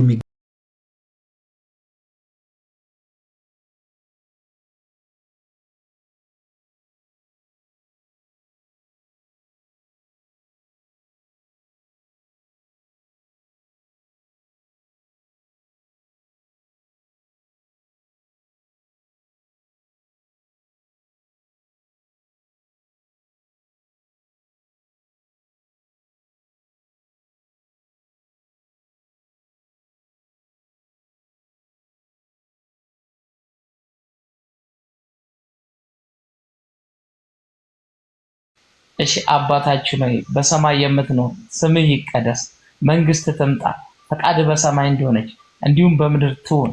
የዕለት እንጀራችንን ስጠን ዛሬ፣ በደላችንን ሁሉ ይቅር በለን እኛም የበደሉንን ይቅር እንደምንል። አቤቱ ወደ ፈተና አታግባን ከክፉ ሁሉ አድነን እንጂ መንግስት ያንተ ናትና፣ ኃይል፣ ክብር፣ ምስጋና ለዘላለሙ። አይ በቃ ልጨምር ልቀጥልበት? የእመቤታችንን አቤኒ አረብ ግን የእመቤታችን ጸሎት አለ። ለምንድን ነው ፕሊስ ተረዳኝ። አሁን አንተ ይኸውልህ የበታችነት ስሜት የሚሰማ ከሆነ ወይም ደግሞ በኔጌቲቪቲ መንፈስ ቆይ ተረጋጋ፣ አንድ ጊዜ አዳምጠኝ። በኔጌቲቪቲ መንፈስ እኔን ተረድተህ የምታወራ ከሆነ በምንም ታምር ልንግባባ አንችልም። እኔ ከምን አንጻር ነው የጠየቁ? ልክ እንዳንተ ብዙ ሰዎች ይገባሉ። በጣም ሲምፕል የተባለ ቀላል ጥያቄ ጠየቅኩ። ለምንድን ነው ብዙ ሰው የሆነችንም ትንሽ ነገር እንኳን ሳያነብ ነው እየገባ በጣም እየተቸገረን ያለ ነው። አንተ ላይ ደግሞ ምንም አይነት የመጽሐፍ ቅዱስን መረዳት እየተመለከትኩ አይደለም። ሰው ለዛ ስል ነው መጽሐፍ ቅዱስን ግን አንብበህ ታውቃለህ? እስኪ አባታችን የሚለውን እስኪ በለው ምናምን ያልኩህ ለዛ ነው እንጂ ቆይ ብሊስ እባክህን እስክጨርስ አዳምጥ፣ ራስህን ተቆጣጠርና አዳምጥ። ምናልባት ይሄ ላዋርደው ብለህ ከሆነ አትሳሳት። በጣም መጽሐፍ ቅዱስን ቁጭ ብዬ አሁን እንደዚህ እንኳን ከአንተ ጋር ባላወራ ቁጭ ብዬ ማነበው መጽሐፍ ምግቤ ነው። ኦኬ አንተ በመጣሁት ሆን መጥቼ ላሳይህ። ጋይስ በደንብ አዳምጡ። መጽሐፍ ቅዱስ ምግቡ ነው።